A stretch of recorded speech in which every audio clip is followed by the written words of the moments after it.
Revival House Network presents another commentary. Aaron here with Zach. What's up? What's up, Virus? So this is the start of something we've talked about the last month or two.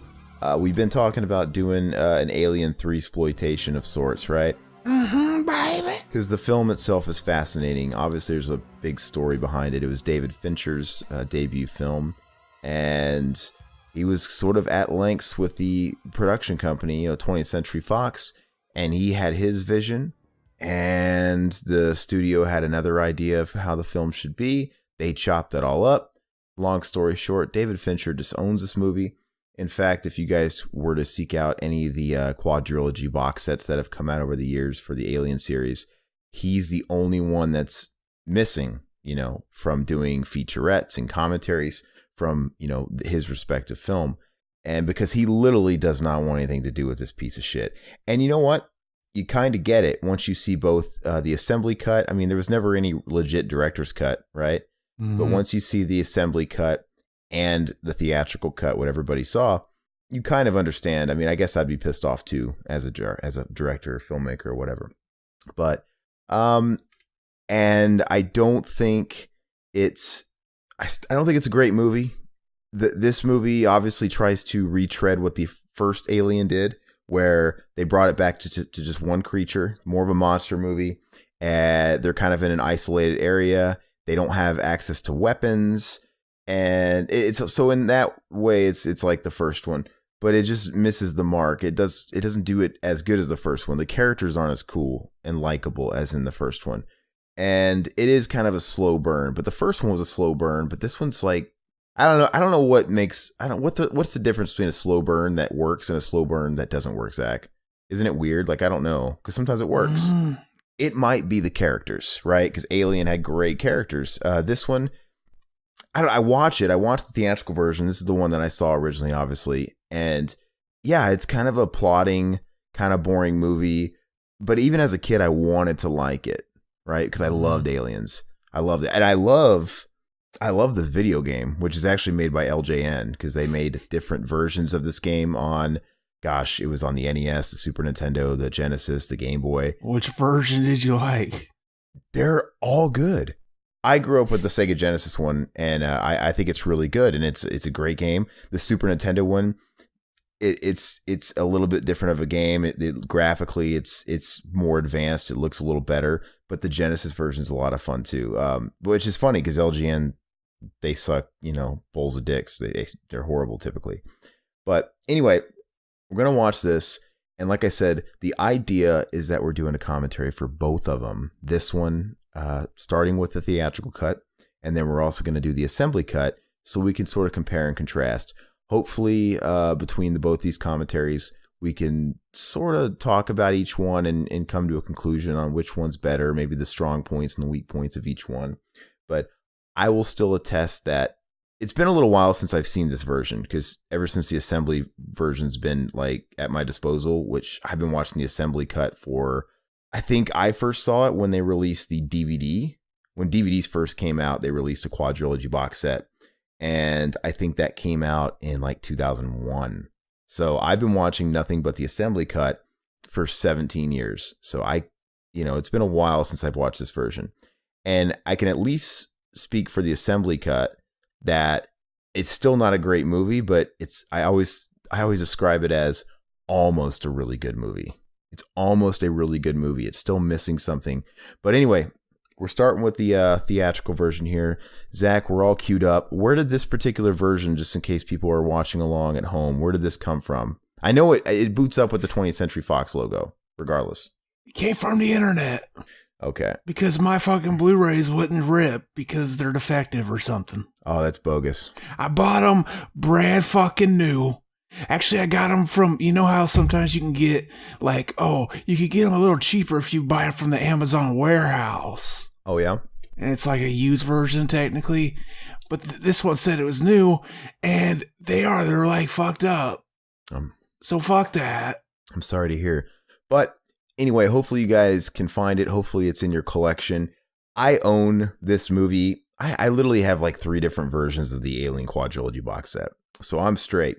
Now, And if you guys don't have this movie, dude, it's so cheap. The Blu-ray box set for this is it's they released another quadrilogy a few years ago, and then when the last Alien movie came out, the sequel to Prometheus, Covenant, they released yet another box set with all of them, including Covenant and Prometheus. But you know how it works when they keep re-releasing box sets, Zach? It's kind of like the Chucky thing. They get cheaper and cheaper. Mm-hmm. You know, same thing with the Die Hard. When they kept adding on new Die Hard movies, the box sets, they'd keep reprinting them with new editions, and they just kind of got cheaper, and the boxes got flimsier, and the packaging got worse. Go out and get the first run of the Alien quadrilogy on Blu-ray, the one that came out probably fucking 8 years ago, 9 years ago. It's pretty old now. And it's just got the first 4 movies, and it's awesome. You can get it for like the last 4 or 5 years. You'll be able to pick that thing up at Walmart or Best Buy for $30. And it's a hard shell case. It's gorgeous, and it's got shit tons of special features. It's literally the best bargain you can get, I think. But anyway, waste no time here. We're going to start it in 3, 2, 1, play. Oh, hell yeah. And I gotta tell you something right out of the gate. You're probably not gonna believe this. You've never seen it? I'm not a huge fan of the Alien movies. None of them? Not really. I'm not a huge fan of any of them. Oh, man. I watch them. I own them. But they're not ones I revisit very often. So I can't tell you if I've ever seen the theatrical version all the way through. But so you're more familiar with the assembly cut? Yep. Okay. So, yeah, I mean, I get that. The cool thing about the Alien series is, at least the core 4, they're all very different from each other. Mm-hmm. You know, to me, you should treat them like standalone movies. I mean, they each had a different director, a different visionary helming them. The first one's its own thing. Aliens is obviously its own thing. This movie is its own thing, I guess. Charles S. Dutton's in this. And then Alien Resurrection is like a live-action comic book. Mm-hmm. And that movie, Alien Resurrection, I mean, people shit on that one. I have a soft spot for it, for its corniness and its... You're an Alien apologist. It's got like a sci-fi original movie quality to it, and it's got Brad Dourif in it, man. He's in a lot of part 4s, they're always in space, but all the Alien movies are in space, so it doesn't count there. But Brad Dourif's also in fucking Critters 4, which is in space. Coincidence? I think not. Fucking Illuminati Exposed. Now this opening... Mortal Kombat Ultra. this opening look at that styrofoam. This opening sequence here, where it's obviously the pickup from the second movie, Aliens, where Michael Biehn, Newt and Ripley, they all escaped on a pod together. Now, This one's pretty well documented if you guys follow the series at all, but this intro really pissed off James Cameron. And Michael Biehn. Oh, and Michael Biehn. That guy's got to fucking eat, right? Yeah. They cost him a lot of job. If job, what am I, like Mexican? He called me job. But they cost him a job, and who knows, man, if Michael Biehn was in this movie, who knows where the franchise would have went. The movie would have been totally different, maybe, and he might still be in those damn movies today. But anyway, he looks like he smokes a lot of crack for dick. Wait, I mixed that up. Smokes a lot of dick for crack. Have you seen him at any conventions? No. He looks rough, man. He's a little rough. I think that's what ruined his career, by the way, is I think he had a real bad alcohol problem. Mm-hmm. Yeah, is that what it is? And yeah, so... And that's unfortunate, though, because I actually liked Michael Biehn a lot. And he was one of those guys, I don't know what it is about James Cameron, for being... I mean, he's a top-notch director these days, but man, Michael Biehn was not a very good actor. Mm-hmm. Like, he was one of those guys that was able to secure a spot for a while, at least in his movies, as the leading man based on his looks alone, right? Because he wasn't a good actor. You're shitting on our boy, fucking gamer guy's, his fucking guy. That's his favorite celebrity, I think he said. Oh, I fucking love Michael Biehn. So gamer guys, don't fucking shoot me or anything, but I think he's incredible. But it's funny, though. He's just one of those guys. Jason Statham is another one of those guys. Sometimes all it takes is like looks, I guess. Maybe a certain charisma. I don't know, but he wasn't a good actor. Anyway, so obviously well documented. They took everything that James Cameron was working towards and building up towards for a third one to continue the story of Newt, of Hicks, and of Ripley together. And in this movie, they just go ahead and fucking kill. They kill Hicks and they kill. It is a waste. Like, I remember the first time I saw this being like, they just killed him off. Why? Like, why'd they do that? I don't recall. I mean, the thing is check out the commentaries that come on these films. They'll explain everything, and I want to say they maybe gave some sort of reasoning. Probably because they didn't want to work with a fucking kid or Michael Biehn. Well, I don't know. That's what they say. He said he'd never work with kids or Michael Biehn. Well, you know what? I wonder if it had anything to do with James Cameron not doing this movie. I don't know if they approached him to do it. I'm sure they probably did. Why he turned it down, I wouldn't know. But you know what? He turned down the movie, so he can't really get that upset that they fucked over his story arc, right? Yeah, it's his problem. Yeah, well, it really is. Well, he could remake it with some fucking blue elves in it. That's what he'll do these days. Yeah, that movie's not that good, and I wonder. I still never watched it. Yeah, you're not missing anything, man. You're missing Ferngully, live action. I think I started watching it, but I didn't finish it. Now, I'm surprised David Fincher didn't go under a pseudonym on this movie if he hated it that much. Well, it was his first feature film. He wouldn't want to do that because he wanted it as a credit, right? If I hated it, I would have probably done it. It's his first. You got to think of it from his perspective. It was still his first feature because he was doing nothing but music videos before then. And he was one of those guys? Yes, he was. Like fucking Spike Jonze. So it was like it worked once and they thought, oh, let's keep doing that. And it's just been shit ever since. What? Getting a fucking music video director worked once with David Fincher and they've just been doing it since. Oh, yeah, I guess. With shitty remakes. I suppose it could have been pretty new at this time. You know, MTV was only 10 years old, 9 years old, whatever, when this came out. I don't know. But now, would you Sigourney her Weaver? What year? Actually, I think MTV. When did MTV debut? 81? I'm a little off my years, but no, I would not Sigourney her Weaver. You know why? Because she has no ass. She literally looks like a piece of plywood. Would you Soul her Reaver? No.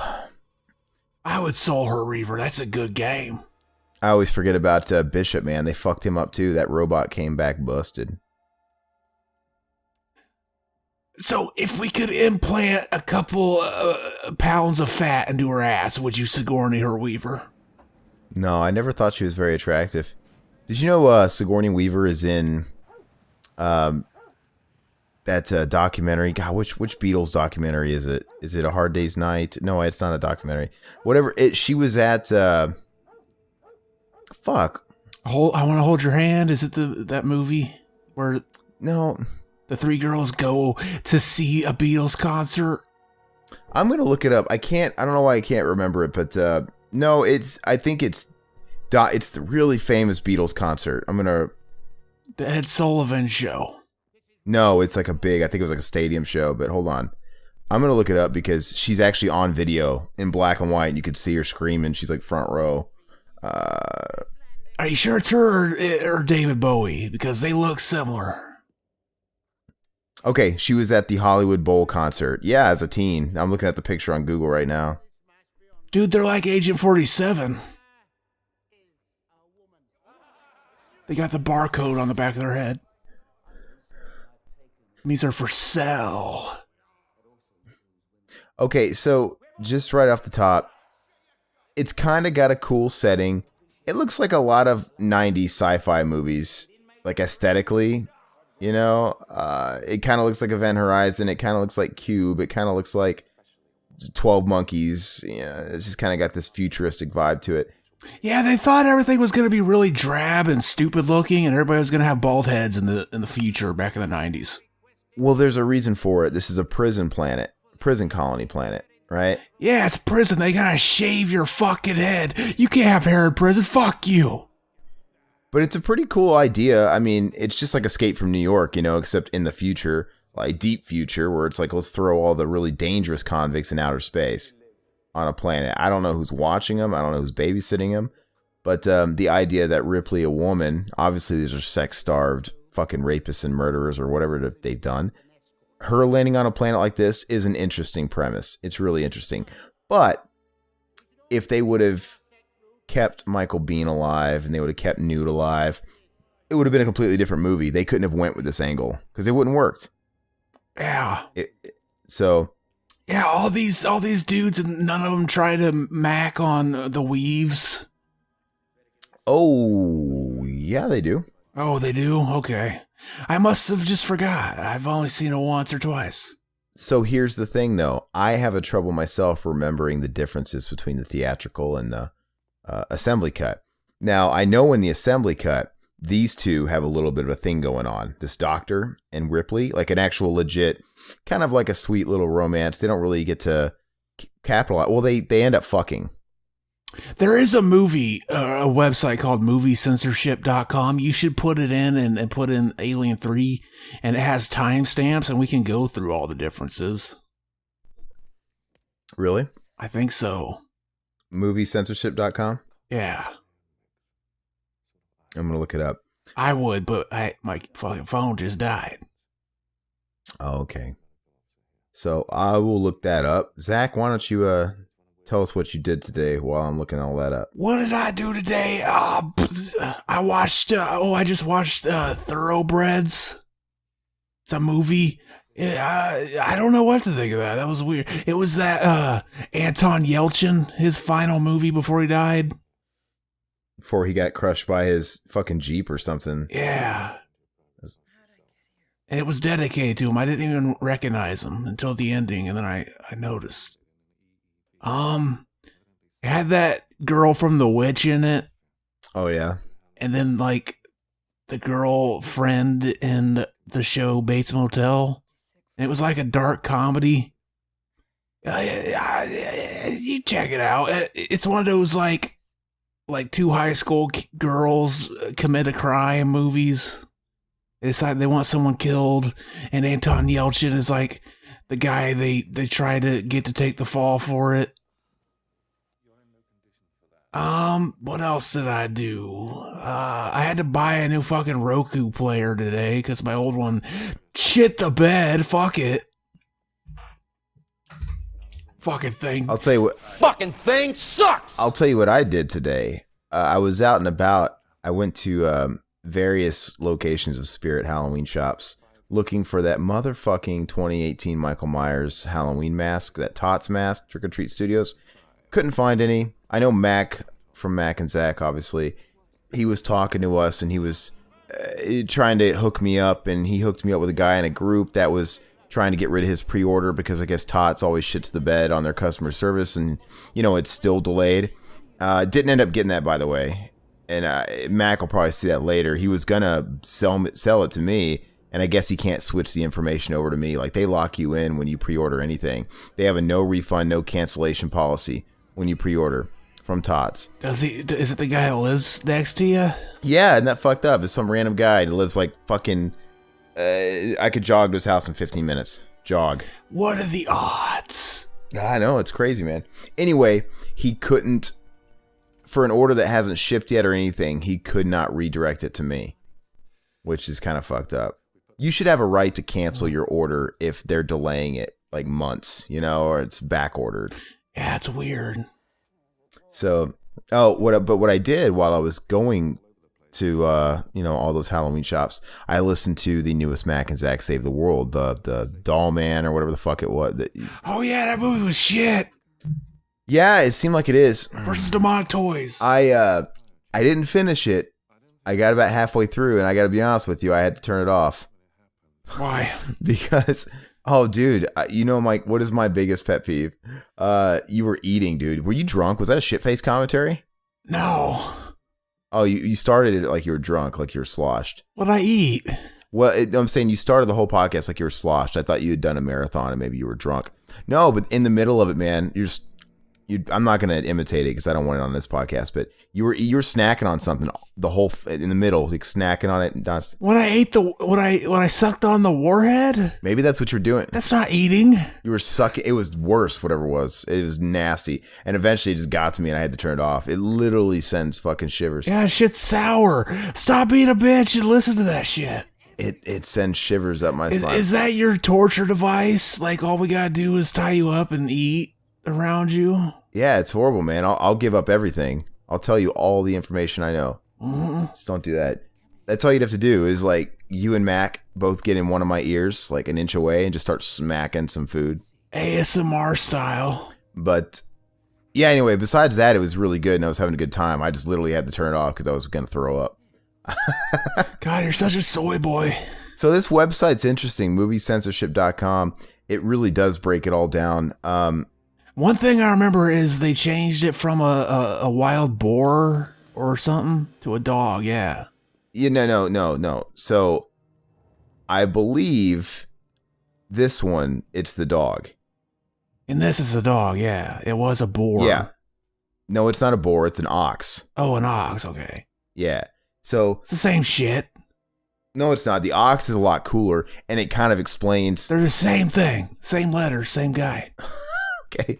The ox itself, it kind of explains why the alien, I guess, is the way it is, and it's like running on all fours. I guess a dog would explain that too, but I don't think they're super clear about it in this version, to be honest with you. I don't think they're super clear about any of that stuff. That's where they fucked up. You don't kill an animal. You don't kill dogs especially. So people are like, fuck this movie. So let me see. I'm actually reading it from this website here.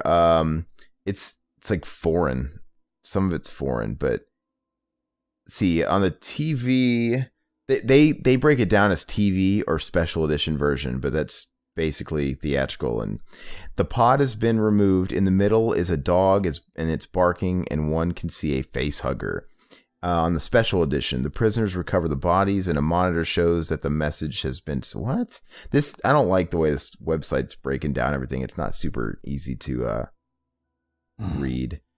But yeah, basically, I think they overall do a better job in the assembly cut of showing you that, okay, the alien is taking on the form of a creature and inhabited, right? Because that's not something they explored with the second one, because they were just all the... Well, it makes sense, right? Because in the first two Alien movies, especially the first one, it looks like a human being because, well, it busts out of a human being's chest. I mean, it clearly is just like a guy in the costume, and it's probably at the time they just didn't have the effects. Don't downplay it. That's good shit. It still looks good. And who the fuck's she molesting here? That's Newt. But anyway, I'm saying she's touching a kid. That's fucked up. Another reason this movie failed. I just think that's the best they could have did in the first Alien movie. Is it literally is just a guy in a costume. He's got like almost like human-like fingers. He stands up erect. Now in the second one, they look more like insects. I just think over time they developed the concept of the host, and it makes sense though because he bursts out of the guy's chest in the first movie. It's like a human. It's literally got like human features. It's even got like human teeth. In the second one, they just kind of all looked like insects, but I don't think they really explained it too much because they still came out of people. But you know, when they had the toy line for aliens, that's when they took liberties of shit that wasn't in the movies. You remember that? They had the bowl alien. It was like blue, and they had the fucking, you know what I mean? Remember when they would do that stuff with toys? They always gotta fucking sell you shit. Like, oh yeah, you want to buy the one that wasn't in the movie. They're cooler. It's like when '89 Burton Batman came out and the Batman Returns. I had a lot of those toys too. And we both know in both those movies, Batman had one suit. Well, not if you're into the toy world, because you not only bought the regular movie, vanilla Batman from the actual film, but you could buy underwater Aqua Batman. He's got a yellow suit, and there's blue Batman. Speaking of Batman, by the way, did you see that they recently revealed his cock? Yeah, in that comic book. It's as beautiful looking as I always imagined it would be. What's his religion? I was hoping he was uncut, though. He's not. Cut or uncut? I wanted to suck that fucking Bruce Wayne dangly skin That would have been awesome. No, yeah, Adrian Mendoza was showing that off, and yeah, I was commenting like, oh, I was hoping it was thicker and juicier. It's not. Well, that's great. It's too bad. It's too bad. Because that's the thing. Like, you always want to see a superhero's cock. And then when you finally do, it's never what you hoped. Who do you think's next? Whose cock should we see next? Does it have to be a comic book character? Oh, I guess not.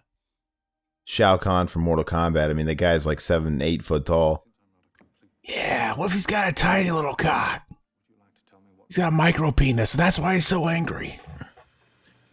I don't care, man. I don't want to see any dicks. I'm just kind of, I don't care. It's fine. They show. Don't fucking lie. You love the cock. Anyway, this guy. They show.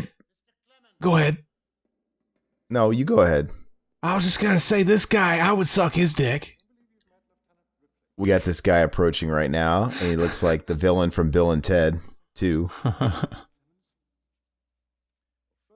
He looks like a retarded, botched clone version of the villain from Bill and Ted 2. Which I never remember his name. It's Ed Solomon backwards. Anyway, did you remember the original teaser trailer for this movie? No, I do not. It was one of the ones that were made like to draw up hype before the movie was even made. There's no fucking footage from the movie. It's just like a concept trailer. And in that trailer, they imply that this movie was going to take place on fucking Earth. They said, oh, you'll find out that on Earth, no one can hear you scream. And it zoomed out and it showed like the Earth and it showed an egg. And it was like, oh shit, it's going to be on Earth? That's crazy. And then it wasn't. They're fucking liars. Fuck them too. I've been used. They tease that stuff in Resurrection too. At the end of the movie, the movie ends with them seeing on the horizon in the ship like they're approaching Earth. And I want to say, gosh, I think the alternate ending on that box set, I want to say they actually go to Earth and they're on ground and it's like destroyed, kind of like Wall-E shit. I think I'm a little fuzzy on it, but yeah, they didn't really take the aliens to planet Earth until they did Alien vs. Predator Requiem, and that movie's just absolute trash. Yeah, and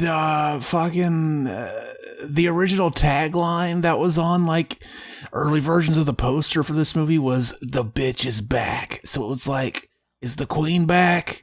Are they referring to Sigourney Weaver's character? Is she the bitch? What are you talking about? Yeah, that is pretty confusing. Elton John, maybe? Yeah. Yeah, I know, because I get it. They're referring to the whole line in the second one, so it makes it confusing because she called the queen a bitch. Yeah, it's confusing. Yeah. But technically, you're both right. It's both right because the queen is back, because we're going to find out that she is harboring a queen inside of her. That's the aliens inside her. All right, yeah.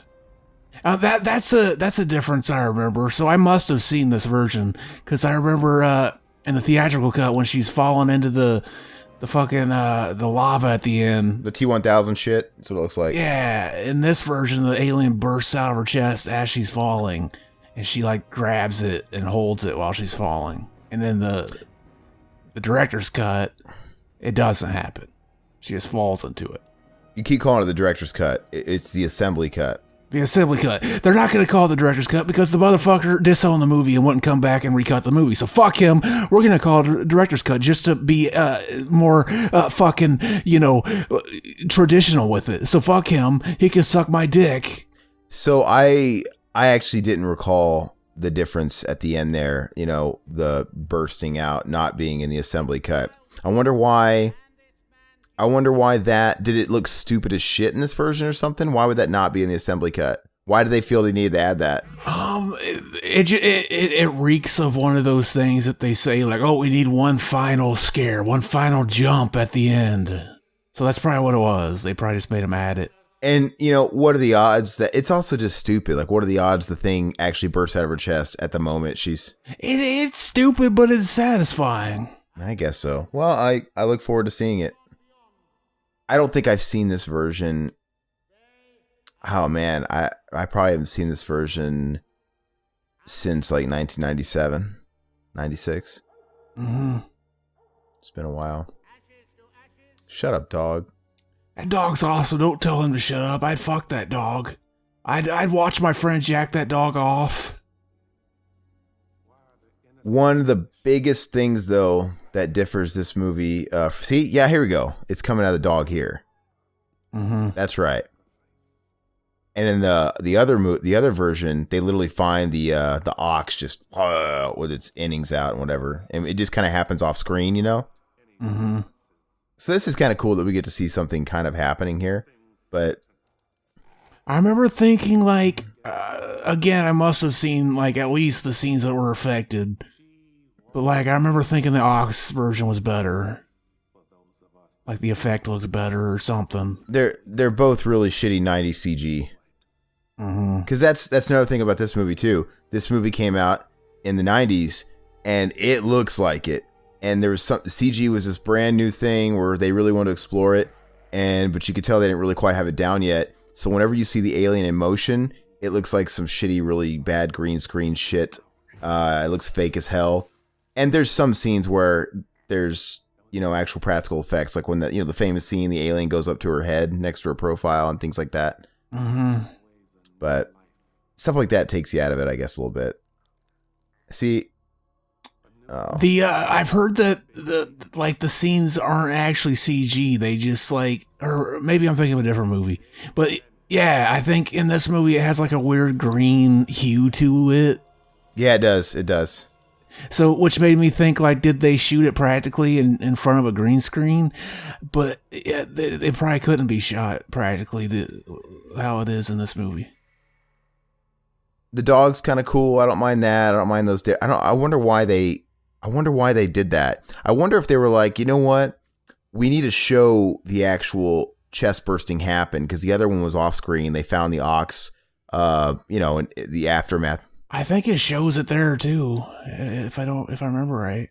I don't recall it, but like I said, I could be wrong. But it's weird because it's set up as if it shouldn't show it, because it's like, why would they show it? And especially the way it's edited here, like it's just kind of cutting to and from. It's almost like it's set up in a way where you shouldn't know it got out of the capsule until it's fucking already too late. Yeah. I don't know. It's weird.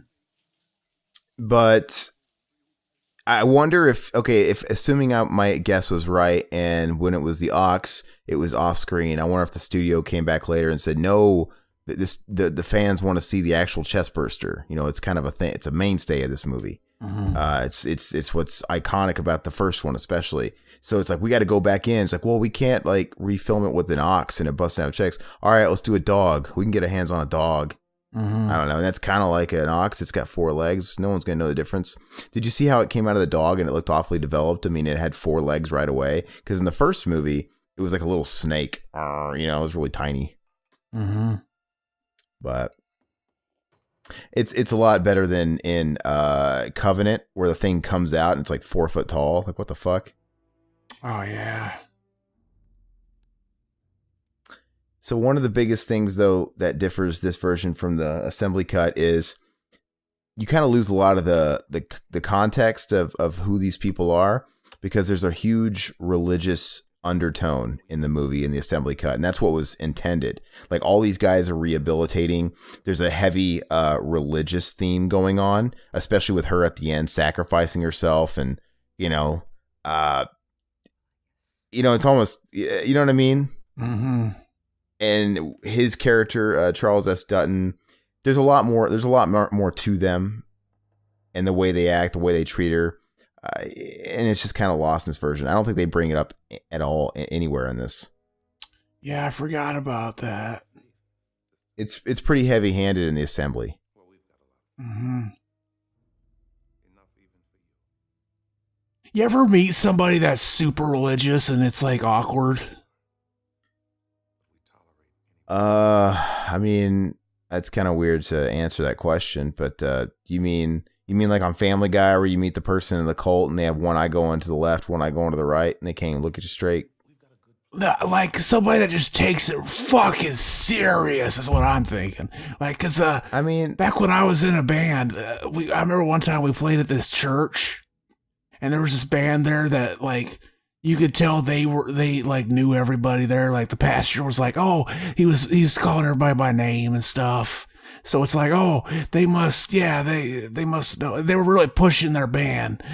But like, I remember I was talking to my friend who like came from out of town, and the bass player from that band came up, or maybe he was some like guitar player maybe, and he just started talking to us, and I said something like, oh, you want to go? We're gonna run to 7-Eleven. You want to come with us? Me and my friend were gonna go, or maybe it was we were going to eat somewhere, and he said something like, it was the weirdest thing. He said, I don't know, man. I think I should pray on it. And it was so fucking weird. I was not expecting that at all. And I must have laughed because like I could tell I pissed him off by my reaction, but I wasn't trying to be an asshole. Like, I remember whenever I was trying to remember, like, how did I sound when I reacted to that? It had to have been me just going like, oh, okay. But thinking back at it and how he never talked to me again the rest of that night, it must have been more like, okay. Because, like, he never talked to me again. And I remember my friend kind of looked at me like, why'd you just do that to him? It was the weirdest thing. I wasn't trying to be an asshole, though. it just took you by surprise, I guess. Yeah, I was fucking flabbergasted by that answer. I never thought I'd ever hear a person say that. Flabber's a character on Beetleborgs. But you know what? I don't have a problem with it, man. Some people live a life like that, and if they're dedicated to it, I don't have a problem with anybody that's dedicated to something like that. As long as they're, walking the walk on the talk that they're talking, good for them. So you gotta walk the walk. You can't be like that one fuck who tried to get his wife killed. He was in a Christian band. Tim Lambesis? Yeah. I saw there's a guy that goes to my gym and he looks just like fucking Tim Lambesis. Now, he looks a lot like him. And Tim Lambesis, they're from San Diego, which is only a few hours away from me. So I'm like wondering, man, in shame, did he relocate a few hours away here? And he lives here now? No, he's still going in that band and people still like him. So I know they regrouped. Did their album come out? I don't know. I don't give a fuck. There was a lot of buzz when the single came out or whatever. And it's weird how he just... You know why it's okay? Because he didn't grope a woman. He just tried to murder one. Yeah, he didn't do it himself. He was going to hire somebody to do it. But it is weird, though, how, the way we weight certain issues. It actually doesn't surprise me because it's music, because people still listen to, what's that one fuck's name? The Burzum guy. Oh, yeah, dude. Oh, that seems cool. Oh, yeah, Varkin or Virkin. I don't know. Yeah, whenever you see the alien in the shadows, it always looks the best. Mm-hmm. But go ahead. No, yeah, Varg. It's so funny. That guy burned churches, murdered somebody, stabbed him 1,000,000 times. His friend was dead from a gunshot wound to his head, and he took a picture of it and put it on an album cover. No, that's incorrect. That's you're thinking of Mayhem. That's not him? Oh. That's Mayhem. He killed. I thought it was him, though. Wasn't he in it? No. Burzum. You said it yourself. Okay. Burzum. Black metal always bored the fuck out of me, so I'm not sure. So Varg, his project was Burzum. He killed, Euronymous, I think it was. He murdered him. Hippopotamus, whatever the fuck they call themselves. Hey, he stabbed him a bajillion times, and then somebody else in the band Mayhem killed themselves. They took the shotgun to their own fucking face, and the band members decided to use his corpse as the album cover, and next EP cover. That's really fucked up. Yeah, it really... Hopefully his mom has a copy of it, and it's framed on her wall. Well, I mean, it's all over Google. It's there. But... it wouldn't be if they didn't do that, though. So he's weird, though, because the laws where he's from must be super lenient, because he only served, 20 years? Mm-hmm. And then he was a free man? He lives in one of those countries where while you're in the prison, you can, record albums and all that shit. He was recording records. He was blogging. The motherfucker tried to escape at least twice. Yeah. Why would you want to escape that shit? That sounds like a fucking vacation. He still got out after brutally murdering someone and all this stuff. And after trying to escape, he's still a free man. And now he like farms and he makes propaganda music, YouTube videos. He's a Nazi. Yeah, he's a fucking crazy fuck. But yeah, that's weird too. Is like they're so lenient there, and you get to do all this shit. You can have a gaming console and record albums, but apparently they have less reoffenders than we do. That's fucking. How does that work? Got me, man. Speaking of Sigourney Weaver, man, how come we've never done the Ghostbuster movies? Because we're fucking retarded. And you know what we would do? We would start with part 2 first. Because we never start with the original. Yep. Well, if people really wanted us to do Ghostbusters, I think we would do it like this, where we do 1 and 2. We should just do like a blitz. I like fucking part 2. I love part 2. I don't know why people hate it. I love part 2, man. I get it. If you were a certain age and you were riding that wave of the first one, you were like I said, the perfect age when that movie came out. It was all the rage. I could see how the second would come out, and you would see it as sequel-titis, and it would be like a retread of the first movie, but kid friendly. There's a baby now. That's what every sequel is. I know, but see, the reason why I love it and I don't see it like that is because that came out in 1989. I was 3 years old, so I was watching Ghostbusters 2 and I was 4 and 5 years old and loving it as a kid, right? I actually saw the first movie later, quite a few years later, actually, and growing up, I never liked it as much because I couldn't relate to it. But looking at them both from adults' eyes, I get it. You look at the first movie, they're smoking cigarettes throughout the whole movie. There's a little bit more swearing kind of throughout it. It's a little bit more edgy. Ray is getting his dick sucked by a ghost and things like that. But I never noticed that stuff as a kid. I didn't, between the two. He got molested by that ghost. Me too, hashtag. I didn't see him say okay. But when I was watching both movies, even as like a young kid, I never really noticed. It was just more Ghostbusters to me, right? I didn't really notice, they're not swearing in this one, in the second one. Oh, they're not really smoking, except for the one scene where Ray's got a fucking stogie in the Statue of Liberty. Yeah, smoking's fucking gross. Fuck that. Don't smoke. That's gross. Anyway, I like the second one. Am I annoying the fuck out of you? Sometimes, because you just fucking interrupt me nonstop. Oh, it's hard on the internet to not fucking talk over each other. No, is that Putin? It's pretty easy. He looks like Putin. It's pretty easy not to talk over each other. You do it on purpose. Don't play. I don't. I really don't. You do it on purpose. Yeah, you do. If I do, I'll tell you when I do it on purpose, but I usually don't. Very little. It's like we were talking about on the last podcast where I said it's like you make it a point to start your sentence before I can finish the last word of my point, and you do it on purpose because it's very consistent. I'm just trying to fucking finish your sentence before you do, baby.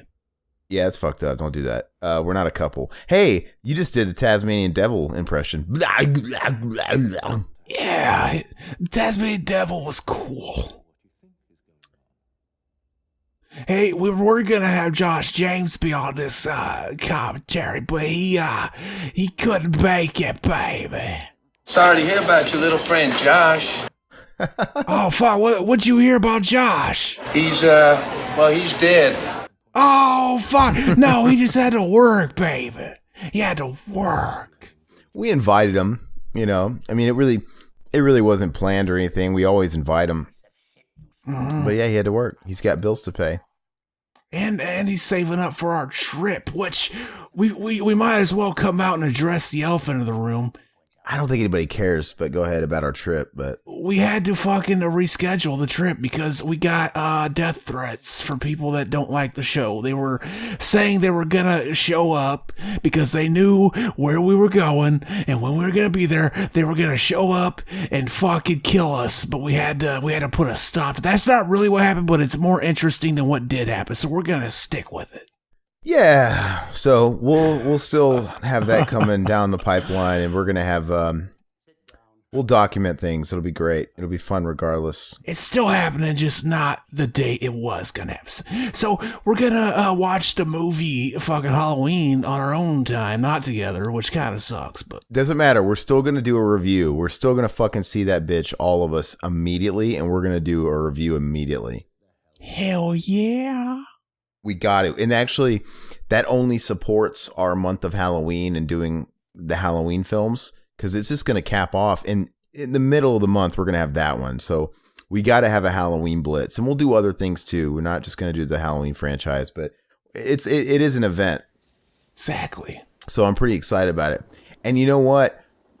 I question myself as far as when we should do a commentary for it, because As soon as it's out on digital, I guess.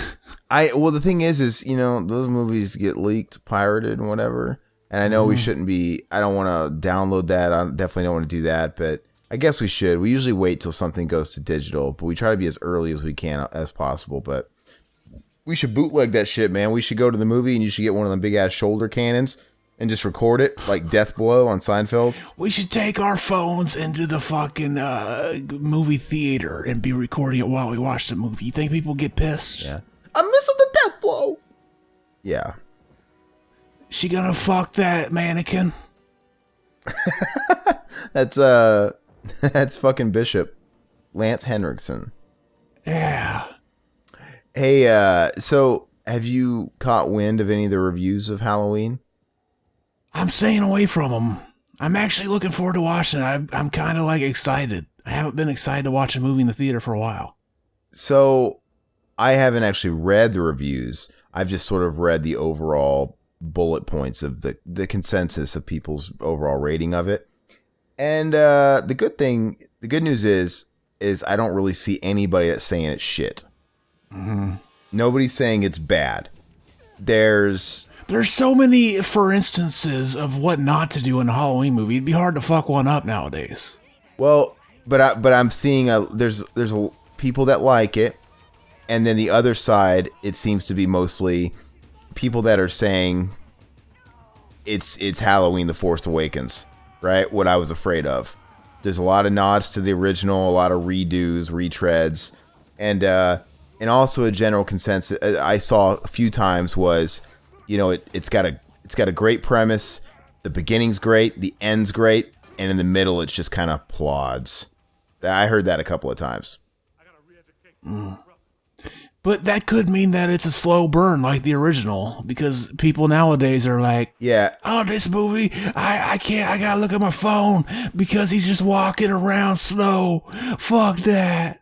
Well, I was going to say the first movie, when you think about it, it starts off like with the bang and the escape and all that stuff. And, him in the past killing his sister. And then the end is when it just kind of all comes together and he's actually killing the babysitters. And all throughout the middle of the movie, it is like a slow burn, like you said. She's just kind of being stalked by this guy during the day. So, yeah, I think regardless, my opinion hasn't changed that it's going to, by default, be the best movie. We got to minus the third Halloween movie because I think that's just kind of on its own island. It's going to be the best since the original two. It's a given. It's kind of like Star Wars: The Force Awakens, where even though it's a cheap cash in, it's easily the best one since, whatever. It's not hard to be the best one. Technically, Star Wars: The Force Awakens, that template is what people have been arguing that they want from a Halloween movie for years. So now that they're got it, they're like, oh, fuck it, it's like that movie. They're never satisfied, these people. I don't need nods, though. I don't want to see him get his sister's gravestone again. I doubt they do that. I don't want to see him, impale somebody on a wall like the boyfriend again. Why? I bet you'll do it. Shit like that, it's going to happen. He's going to put somebody up against the wall. He's going to tilt his head, and people are going to go, ooh, we did it. I doubt it. I doubt they'll copy actual kills. They better not. But even if they do, just by default, even though it's just fucking hokey as shit, it's not hard to top part 4, part 5, part fucking 6, the entire Thorn trilogy. And then the Jamie Lee Curtis, ones with the rappers. It's not hard. We need to do at least fucking H2O. Mm-hmm. Cause I remember not hating that movie, but I haven't seen it forever. My problem with H2O is, oh, look at that. Sorry, I love, dude, the classic H.R. Giger Alien. It's awesome. It is. Probably Fucking one great. of the best designed monsters in recent history. I remember back when fucking Alien vs. Predator came out. Me and Mac went and saw it. We didn't know it was going to be shit. We go in, we got there late. We got in while it was like, the movie was already playing. And like on the way out, I was like, "Oh man, which design of which monster do you think is designed better?" He's like, "The Predator." I'm like, "Fuck you," and we never talked again after that night. Until like the next day. Yeah, no, I agree. I've always liked Alien more than Predator. The fact that the Predator has dreadlocks, why? Yeah, it's kind of weird. I've heard of dreadlocks, but shitlocks? Are they watching the Rastas? They're like, oh, they got cool hair. Let's do that. Let's copy their haircut. That's cool shit. Hey, Zach. What? What the fuck was I saying before you went on that tirade? Oh, before I got stopped with the Alien. I saw the Alien, I had to comment. What was I saying? You were saying that it's a cool design, which I just elaborated on. That's cool. That was cool. Mm-hmm. Well, I know. I stopped. I was going on about something else. Then I saw the Alien. That's a cool shot. Yeah, there's some cool shots. All the close-ups are really fucking cool, man. I'd fuck that torso. I don't remember what I was saying for the life of me before I saw the Alien. I was going somewhere. Stan Winston, he created the fucking the effect of the alien, the costume in the original. He actually went on to make his own monster movie, direct it. You know what that was? What's that? Motherfucking Pumpkinhead. Oh, I did know that. I wasn't paying attention. He also created that monster. I did know that. I literally was looking at my phone. I got a message. I love Pumpkinhead. I love the first Pumpkinhead. I have my Pumpkinhead Todd McFarlane figure, which is the product and the result of that Hail to the King story I told you way back in the day. Oh, yeah. When I got punched in the nuts, that was his olive branch. The guy left me his Pumpkinhead action figure that I had been pining over all weekend. That was a great story, by the way. Yeah, it's a good story now, but man, it wasn't fun at the time, man. Fucking hurt. How the fuck drunk do you have to be to think that's a cool idea? Like, I'll punch him in the dick. It'll be funny. It was hard too, man. You just have to ask Riverman if he ever comes on again. What was it he asked you before he punched you in the dick? He goes, you ever played Hail to the King? Like, no, it was Bow to the King. Sorry, Bow to the King is what it's called. And he's like, you ever played Bow to the King? And I'm like, Bow to the King? What? And before I could even finish what I was saying, he punches me in the nuts and goes, Bow to the King. Oh! And then I fucking... And Riverman was there, dude. We were like in a circle. He was right there, drinking beer. And did Riverman laugh, or did he know, like, oh, shit? No, dude. That was too hard. Yeah, dude, nobody laughed. He was drunk. It was just, nobody laughed. I would have been the guy there that laughed, but trying to hide it. He hit me hard. I hit the fucking ground, man. He's a fucking dick, man. He's got cum coming out of his ears. Look at his cum. It's stretching from his bottom and top lip, too, when he's talking. Watch him. Let's see. It makes my dick hard. Like, I just want to fill him up even more. Come on, show a close-up of his lips again, you fucker. They're not, now that we noticed. There it is. Look at his lips. He kind of looks like, what's his name from Hellraiser 2, where he's stretched out at the end. Yeah, Jesus wept. He also kind of looks like Johnny Cab in Total Recall. Yeah. I don't know, not really. His fucking googly eye, too. That looks fucking cool, man. It's a great effect. It does look cool.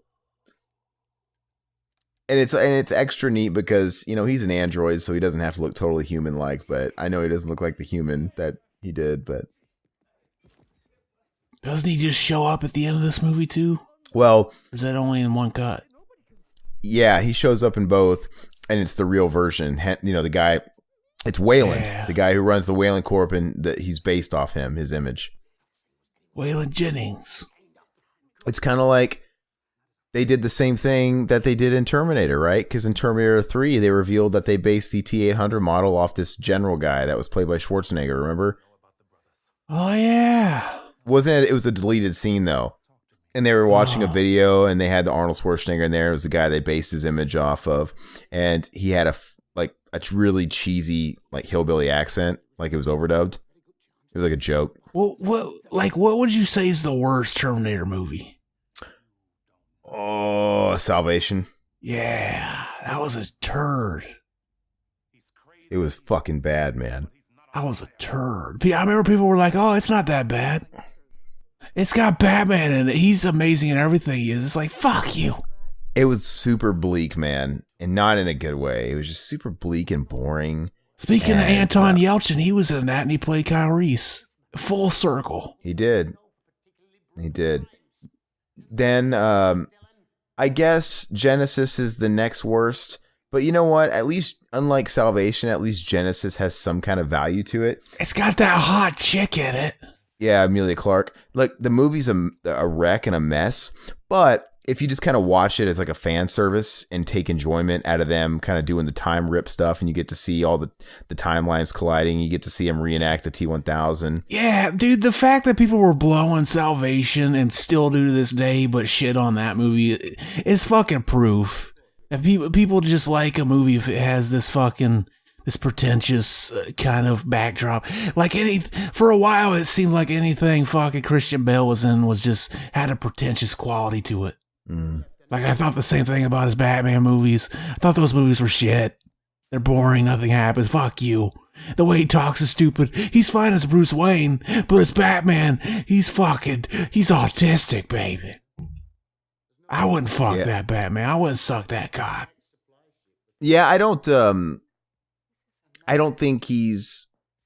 I just turned off everybody saying how much that movie sucks. They're like, fuck you. I can't listen to this guy anymore. That was the point. He's not a guy that sells a movie for me. I mean, I won't not see a movie because of him, or I won't see a movie because of him, because he's done bad and good movies to me. You know, he's not one of those guys. Yeah, he's one of those guys that can completely fuck up a movie. For me.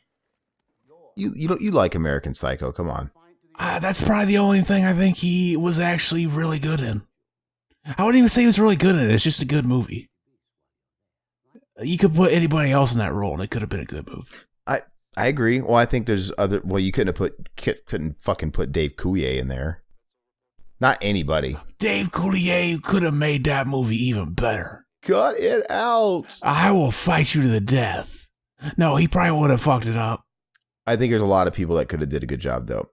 Speaking of which, what do you think of the Joaquin Phoenix Joker pictures? They came out in full force today with him in the costume and the whole deal. He looks fine. And the thing is it looks like they just told him, do your best Heath Ledger impression. They even made him look like him.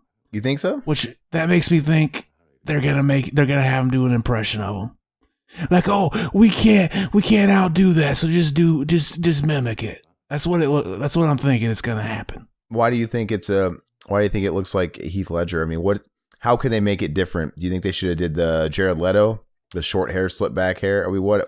If he had the short cropped hair.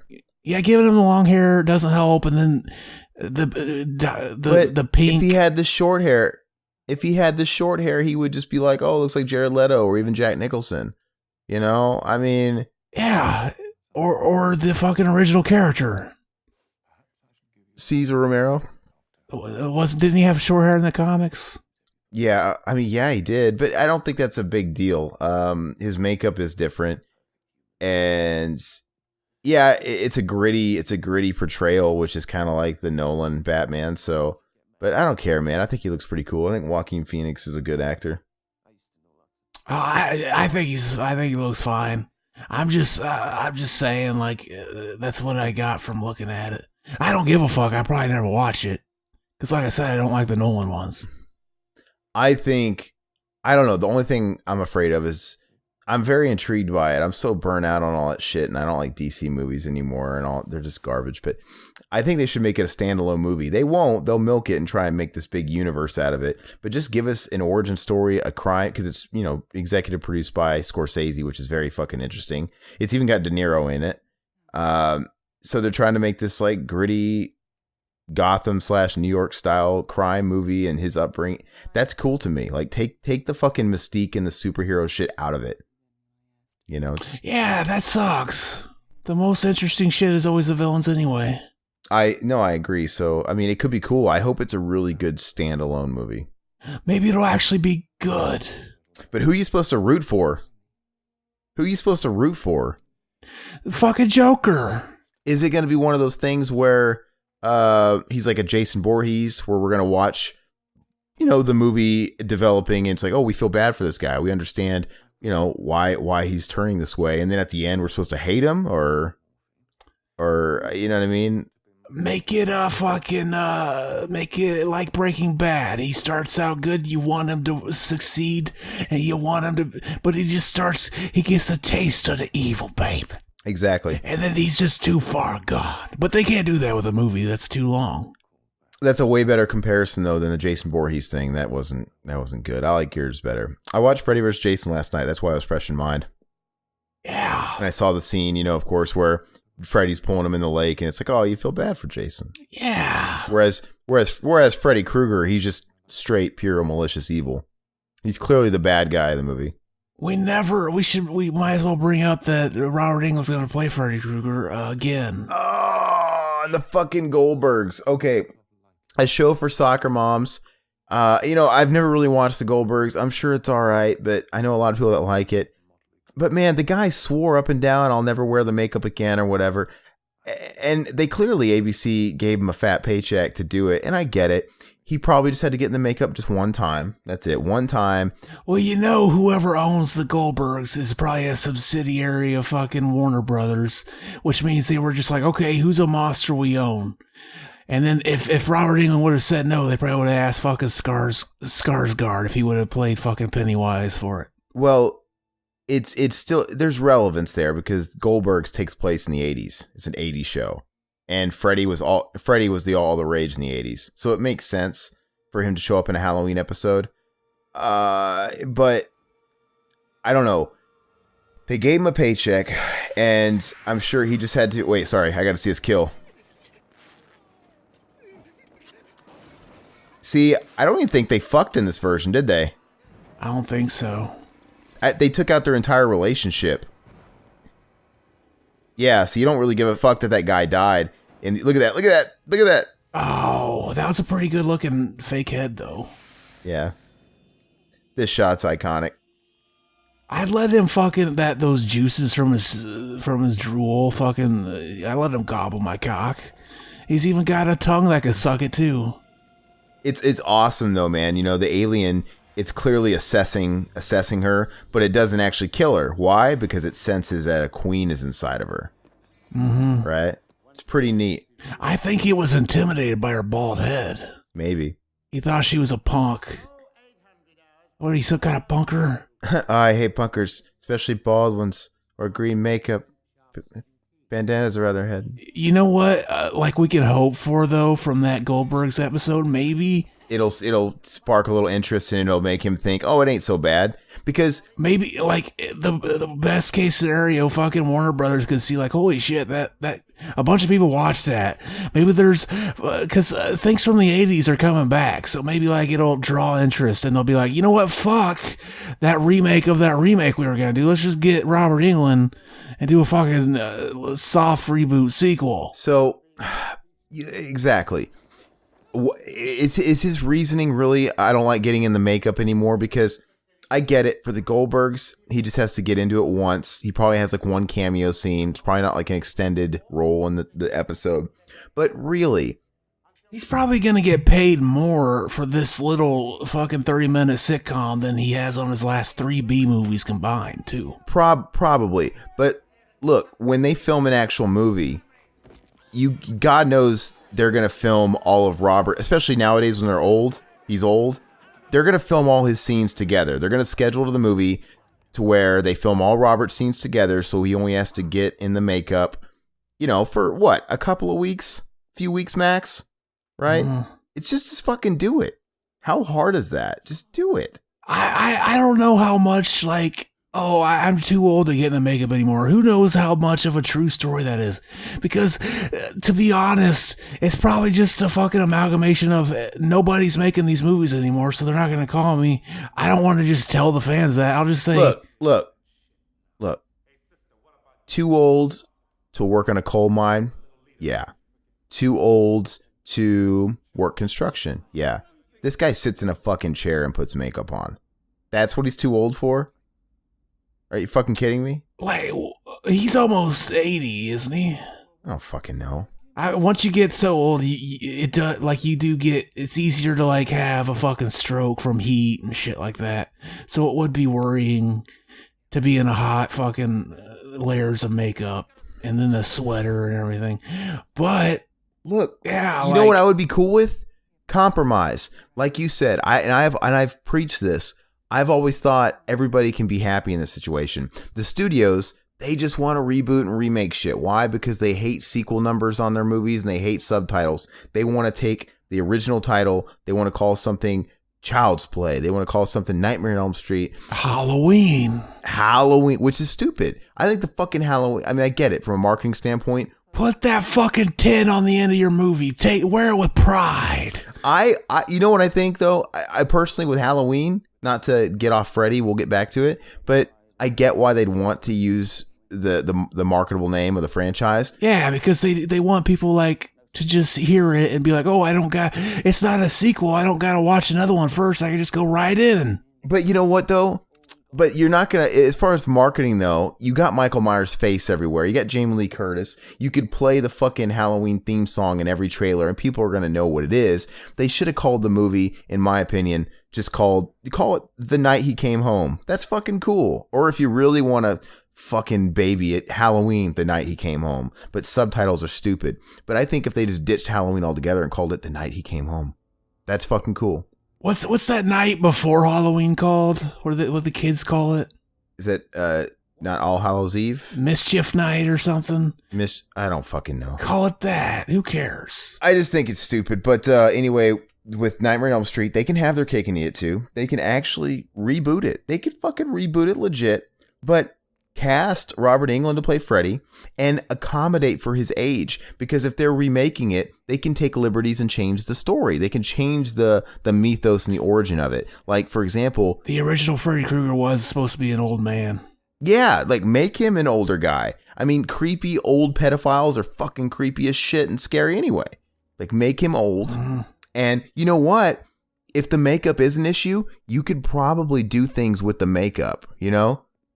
Mm-hmm. Make the makeup a little less intense like it was in the first couple of movies, right? There wasn't so much prosthetic on him, it seemed, right? Didn't it seem like a little less thick? He seemed more like a burn victim and there's a lot more human skin there. Dude, whatever you got to do.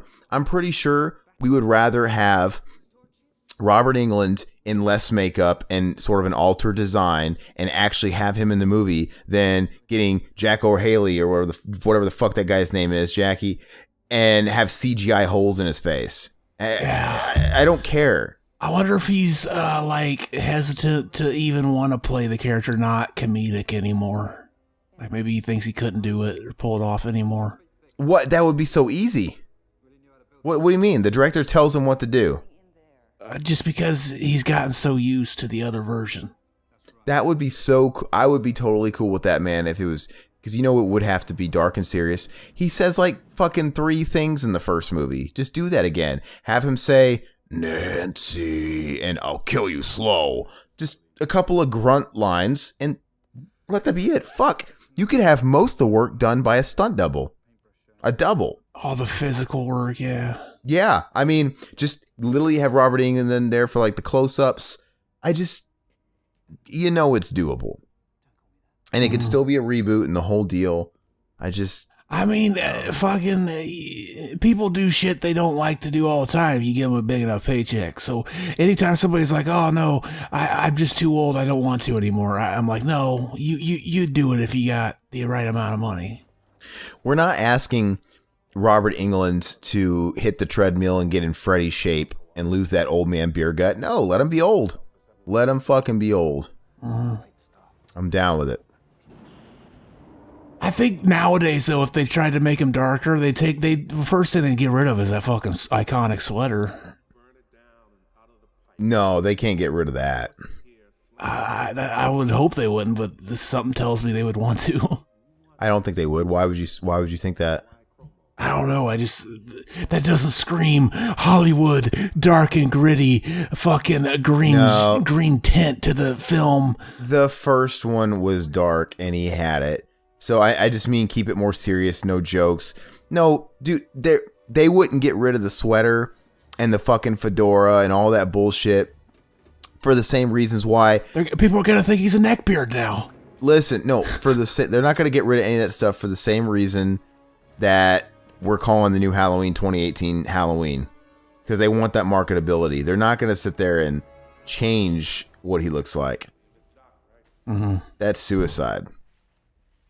You know, it's not like giving Jason a jacket or something. I always wanted to get like a nice Freddy sweater, like a real like wool one.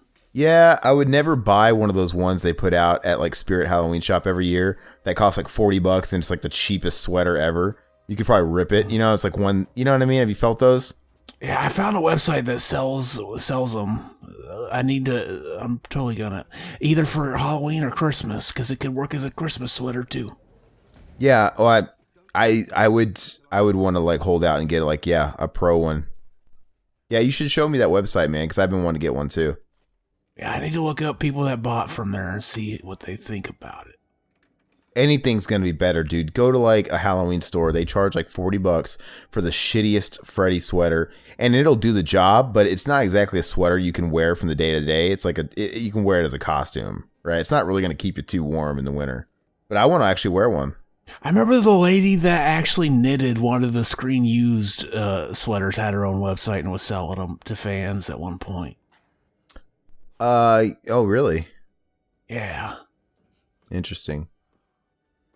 Yeah, so I definitely want to do that, and I don't know. I'm kind of getting the Mac itch here, man, because Mac's into getting all the masks and all that stuff, and he likes getting repro stuff done, and I don't know. I'm kind of into that now. I would like to.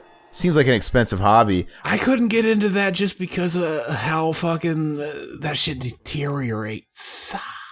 No, that's true too. Well, especially like the latex stuff. Yeah. I wouldn't get all the shitty Michael Myers masks like he has, like the number 5. Part 5. He's excited to get Part 5, the worst looking mask in the series. It's fucking uglier than shit. Who the fuck made that mask? Who designed that one? I don't know. We should dox him on the show. But, looking into people that do repro Jason masks, that's kind of cool. Like, to get something quality. Like, that's not going to deteriorate over time or anything. Yeah. And if it does, it's just going to look cooler anyway. It probably, like, I'm probably over-exaggerating, because it probably won't deteriorate until, like, you're fucking, yeah, actually, you'll probably still be alive by the time it's dust. Who knows? What are you going to do for Halloween, man? You got any plans? You going to go trick-or-treating? Gonna watch fucking movies and hang out with my niece and nephew. It's gonna be fucking awesome. You going to dress up, dog? I don't know. Maybe I'll, like, wear a mask when I go with them.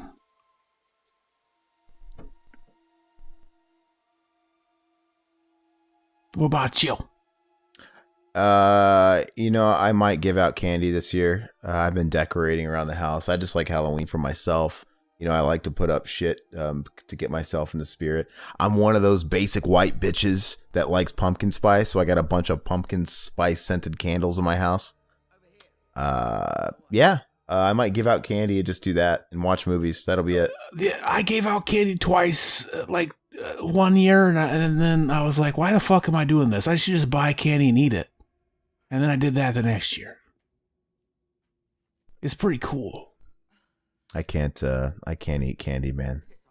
That's because you're a bitch. How's your diet going, man? It's going fine. What's it to you, bitch? I mean, You if trying you to still been shame me losing, because I want to eat candy? Yeah, I still losing it, babe. really, every week you're still losing? Mm-hmm. That's awesome. You losing like what, a pound too? Mm-hmm. Cool. Doing it right, man. I'm in for the fucking hole. I don't want to be fat anymore, so I'm sticking to it. That's what you got to do, man. You got to. That's what they say. You know, you shouldn't like or accept the term diet because diet implies temporary. You know, it's like it's like a lifestyle change, and that's why you do it like you're doing, where you just make little tweaks. That way, you're kind of like easing into something that you could do for the rest of your life, right? Mm-hmm. And have an overall general healthy outlook. Having one cheat day out of the week kind of gives me something to look forward to. Yeah. I don't know why it's more exciting than it was before. I can't tell you why. No, I totally understand it, because when you're eating a bunch of bullshit every day, when you can just go to a McDonald's drive-through or a Culver's drive-through or whatever any day of the week, 3 times a day, and it's at your nothing's stopping any one of us from doing that. But when you literally say, no, I'm not doing that, and I'm going to treat myself on whatever day or however often you treat yourself, it is like an event. Mm-hmm. You know, it's like kids today that download free music illegally. They just get everything thrown at them, and they just have way too much shit to consume, and they don't appreciate stuff. Whereas me, I used to have to save up my allowance, save up $10, $13. You used to buy a new album and listen to it for the next fucking 3 weeks. You fucking loved You it. used to read along with those lyrics and read those liner notes, and it became a part of you. It doesn't happen like that anymore. Probably not. I don't know. No, and it was special, man. I'd save up my money and I'd walk to the store on foot, and I would buy an album, sometimes based on the way it looked, and then I would smell the book, I would read the lyrics, I would just consume every bit of it. And we didn't have iPods, I didn't have the internet, so it's like I bought that CD, that was an investment. I had a Walkman, and so I could only take one CD with me, and it stayed in there. And usually I had a CD, and I would fucking wear that shit out, and it wouldn't leave my Walkman for sometimes like weeks at a time. And then I'd switch to another CD. Even a portable CD player came later for me. Like, it was always like something I couldn't afford until I got older. Like, I don't know, maybe not super old, but like 12 or something. So before that, all the music I listened to was in my room. Oh, okay. Which is weird to think about now, because now you could just listen to it anywhere, anytime. Well, and I would do that too, but I used to have to walk to school. I had to walk to middle school, walk to high school. And so having like a little portable Discman was awesome. And I loved getting a CD because that was, like I said, an investment, because I had to walk 4 miles to my high school every day. Mm-hmm. And it's like, man, I looked forward to it. I looked forward to leaving my house and popping in. Like, for example, I remember in the year 2000 when White Pony came out. I was obsessed with White Pony, man. I fucking listened to that. I don't know if that barely left my Discman that year. But I could think of a billion albums like that. Mm-hmm. Old albums, new albums at the time. And when you're walking for an hour to school each morning and an hour on the way back, and you only have the one CD, you really bond with it a lot. So, and you don't get that anymore. So basically, that's the way I feel about what we were comparing it to. Exactly. Oh, she's already showing she's got a little baby bump. It's so cute. It's so cute, Sigourney. You're gonna be a mom. You got the glow. Oh, and look at it. It's so beautiful. Do you know what she's, I don't know. Yeah, damn right. She looked like she was smiling, but then she started crying. Well, I would just punch myself in the stomach at that point. Do you know what I want to start putting as far as like collecting shit, we were talking about masks and whatnot. Where I want to put my money nowadays is something that's going to like enhance my home. Like I have a closet full of toys, and it's just taking up space and storage and boxes of boxes. I'm getting closer and closer to the idea of just pulling the trigger and selling all that stuff, because I'm not getting any happiness out of it. They don't make me happy. There's somebody wrote a book one time about people that clutter and like, how do you just purge all the useless shit out of your life? It's literally, you take everything you own and you make 2 separate piles. You go through each thing one by one, and you ask yourself, does this make me happy? And it should be a pretty simple question. Is this bringing me happiness on a daily basis? If it doesn't, you throw it in the discard pile and get rid of it. And honestly, I have a lot of cool shit, and you do too, I'm sure, but could you say that everything that's cool really brings you happiness on a daily basis? I don't own a lot of clutter, actually. I don't have toys and stuff. So I never got into collecting toys. So you have a Jason mask on your wall, right? Mm-hmm. That wouldn't be any problem for you to sell and just get rid of or throw away, because you can't. Yeah, it's cool. You look at it on the wall, I'm like, oh, it's neat. I like it. But it doesn't really bring you happiness, does it? You wouldn't blink or miss it if it was gone. I guess not. But I'm saying that's what I mean. So all that shit, it's kept in boxes and tubs and stuff, and I don't look at it. I don't take it out. It's taking up precious real estate in my home, and it's worth money, and it's cool. Like I have like this weird attachment to some of that stuff, but I really don't. It's like I think I do. So I need to get rid of all that stuff. But anything I want to put money into now is going to be stuff I think that I can display. I don't want to display a bunch of fucking toys in my house, dude. I'm not the 40-year-old virgin, right? But I want to get into one-sheet posters, which is kind of an expensive hobby. But what's more expensive is framing them, because I want to frame them nicely. I don't want to just, because I've got that Motel Hell that I got from River, and I've got my Trick or Treat, and I've got one other one, but I got a couple. I got a couple in my closet that I don't even remember which ones I have. I'd have to open them. I was wanting to get those. Yeah. Are they rolled or creased? I got all kinds of them. Some of them are rolled and some of them are folded. But do you have any good movies, or are they like shit? Are they shitty movies? Movies I like. You don't remember what they are? Not a lot. I remember I have a Psycho 2. You got a Psycho 2? Yeah. Fuck. I remember I had a Prom Night 2 original one, but I think I sold that one. Damn. I need to look. Yeah, check out what you got. And if you'd ever want to part with any of them, you should maybe consider selling to me if there's any of them that you would. But the most expensive thing, though, is framing the bitches. Because I don't want to have like a poster of a movie I really like and it'd be a one sheet and put a cheap frame on it. I know some people do, but to actually have it custom framed, you're going to spend like $500. Yeah, the original ones are like by 41, so they're a little bigger than the ones you could just go buy at Walmart. You don't want the ones you want. You want, even if the sizing was the only issue, there's other reason to get it custom framed. You want quality, man. You want glass. You want non-reflective glass. You want it costs like $500, man, give or take. It's not cheap. So it's not like I can just willy-nilly buy my favorite movies posters and go get them all done, because I'd be out thousands. It's one of those things where it's like, it's gonna be a slow process, like maybe one a year, like treat myself to have one fucking framed or something. But otherwise I'm keeping them rolled up. Like I refuse to put shit like that in a cheap frame. River, man, his stuff was in cheap frames. Yeah, no thanks.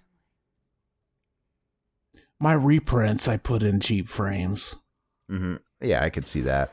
Well, it makes all the difference, man, because if I had if I had posters like that, even movie posters, horror movie posters, whatever, in a cheap frame in my house, it looks like a fucking bachelor pad. It looks like a dorm room. It looks trashy. But if you put a one sheet poster in like a $500 custom frame, then it's art in your house and it actually looks cool. It's weird. Oh,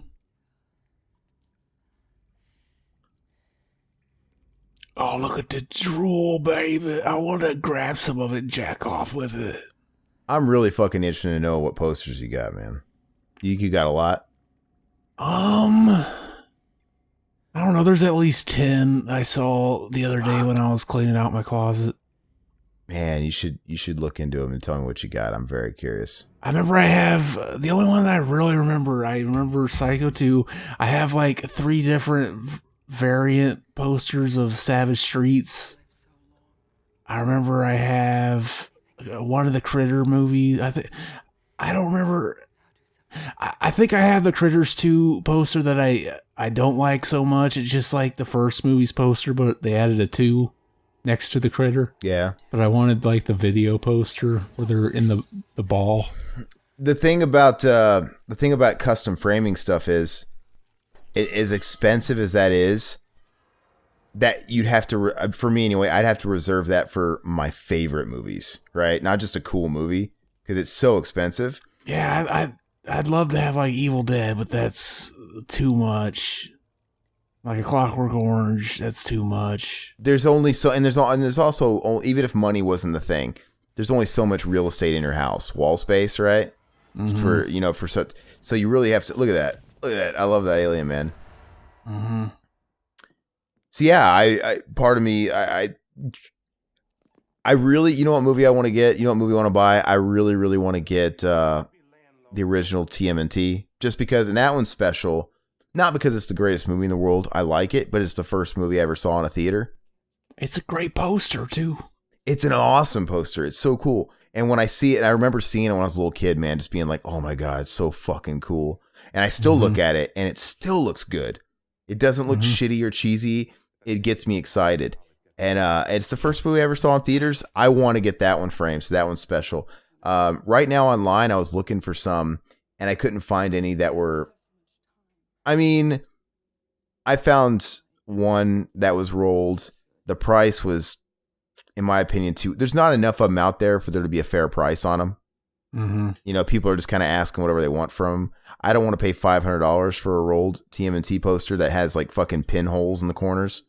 Mm-hmm. You know, no, it's like I didn't get a rolled TMNT one sheet at the Kansas City Crypticon, the last convention Riverman and I attended, and that guy, I don't remember how much that was, man, but it wasn't no $500, man. He was wanting like fucking less than 100. Mm-hmm. So, but I got to think of what else would make my cut. Evil Dead. Actually, I like both posters. The original Evil Dead is fucking classic as shit, but I really like the Evil Dead 2 poster too. They're both really. Mm-hmm. I don't think the Evil Dead 2 poster goes for as much as Evil Dead 1. That might be the deal breaker then for me to go cheaper. But Evil Dead 2 was the first one I saw. It was the first VHS I owned, but they're both fucking awesome. Hellraiser would be cool. Mm-hmm. That'd be really neat.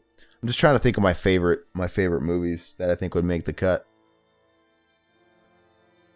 And if you custom frame something, is it a super hard to... Yeah, he can't do it. He can't do it. He can't murder her. Sorry, I know we're kind of going in and out of the movie here, but... We're doing it twice. Who gives a shit?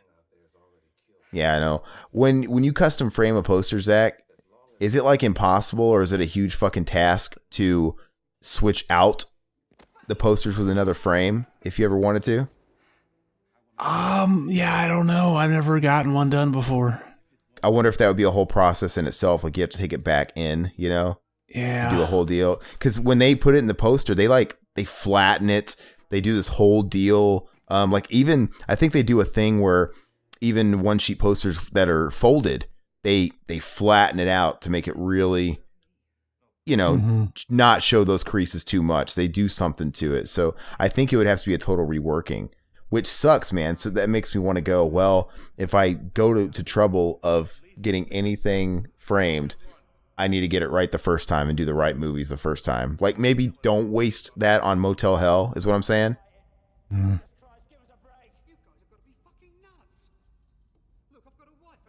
This is the scene where they find out that fucking the alien is one of them, and then they do the little test, and fucking what's his name? He puts like he drops like something hot onto their blood.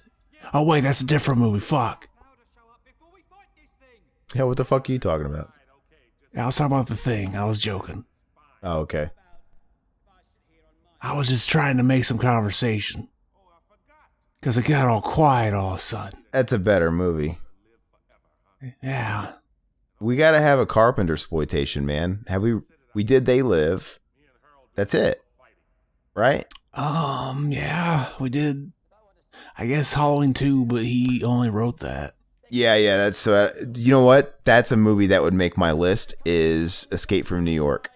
Mm-hmm. That would make my one sheet list, man. I would fucking love to have Escape from New York. Mm-hmm.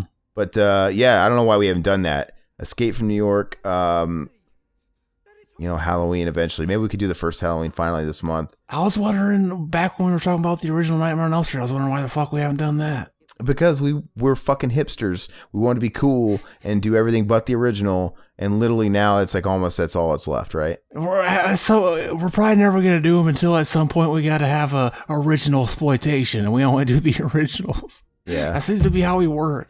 Yeah, it is what it is. We only do something if it becomes a gimmick to do it. I'm going to go see the original Nightmare on Elm Street in theaters on Halloween Eve. That's awesome. Because we have Harkins Theaters out here in the West, and they have Tuesday night classics every single week.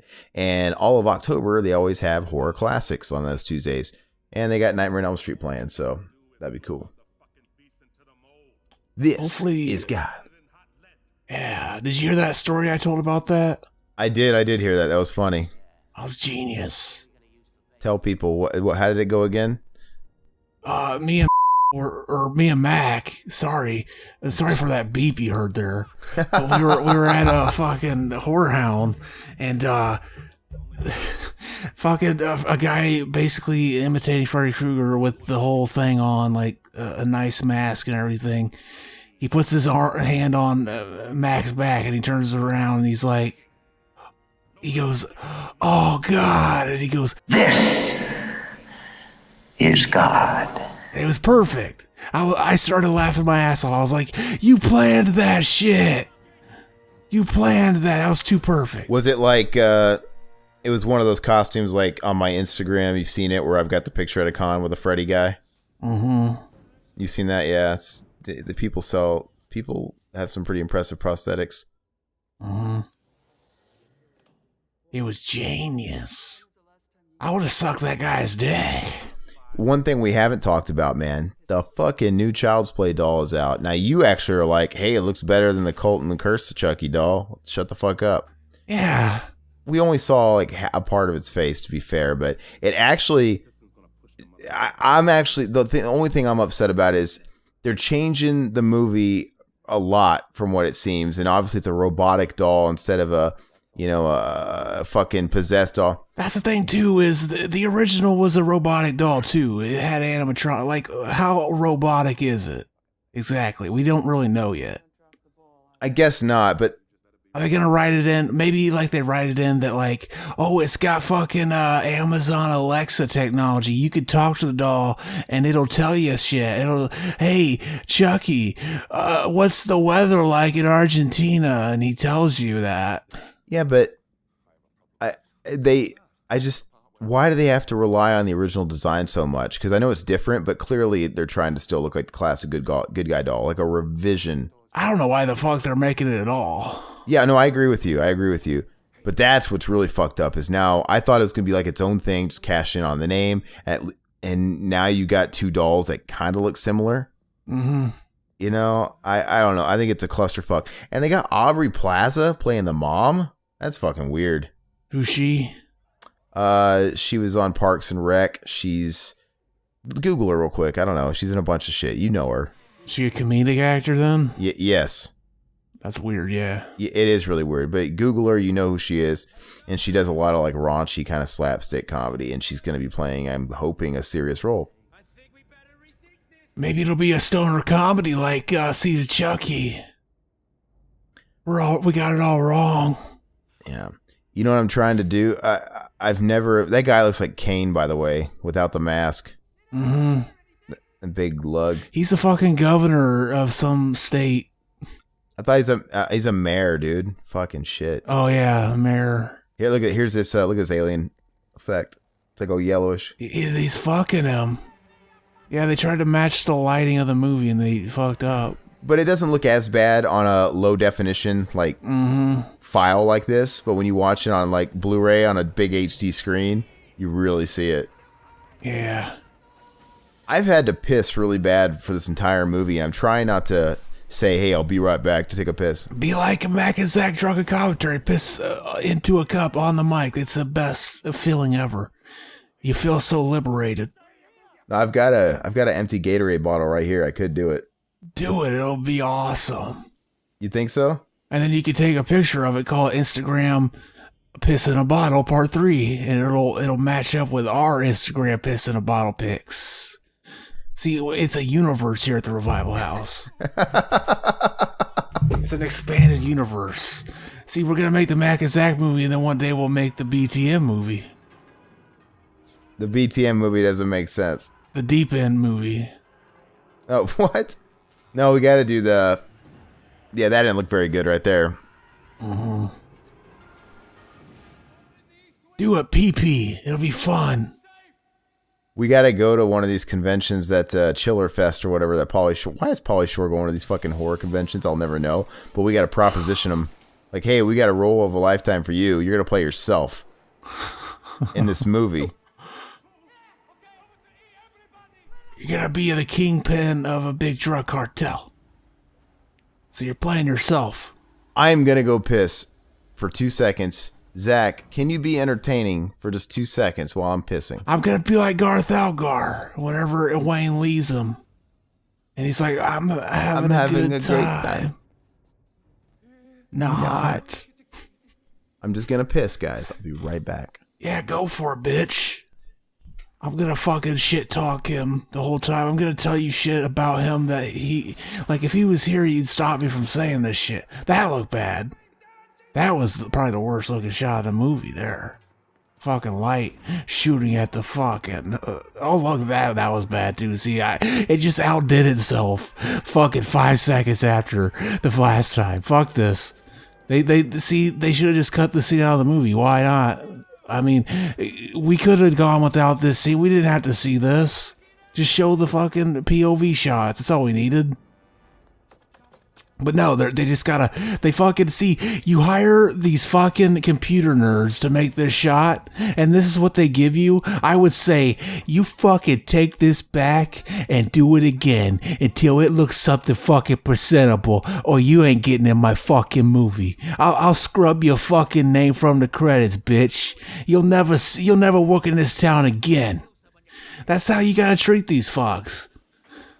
You gotta fucking talk down to them. Like, they gotta know their worth. You could be replaced just like that. And I won't lose a fucking wink of sleep, you fucking nerd. You do it again. And then they won't give you maybe next time they won't give you a fucking shitty looking like, oh, I just cut out a fucking picture of the alien from a magazine and superimposed it over still frames in the movie and did stop motion to make the CG effect. Then they won't give you that. Oh shit, Aaron's calling me. Let's see what he says. What's up, playa? This Corey G.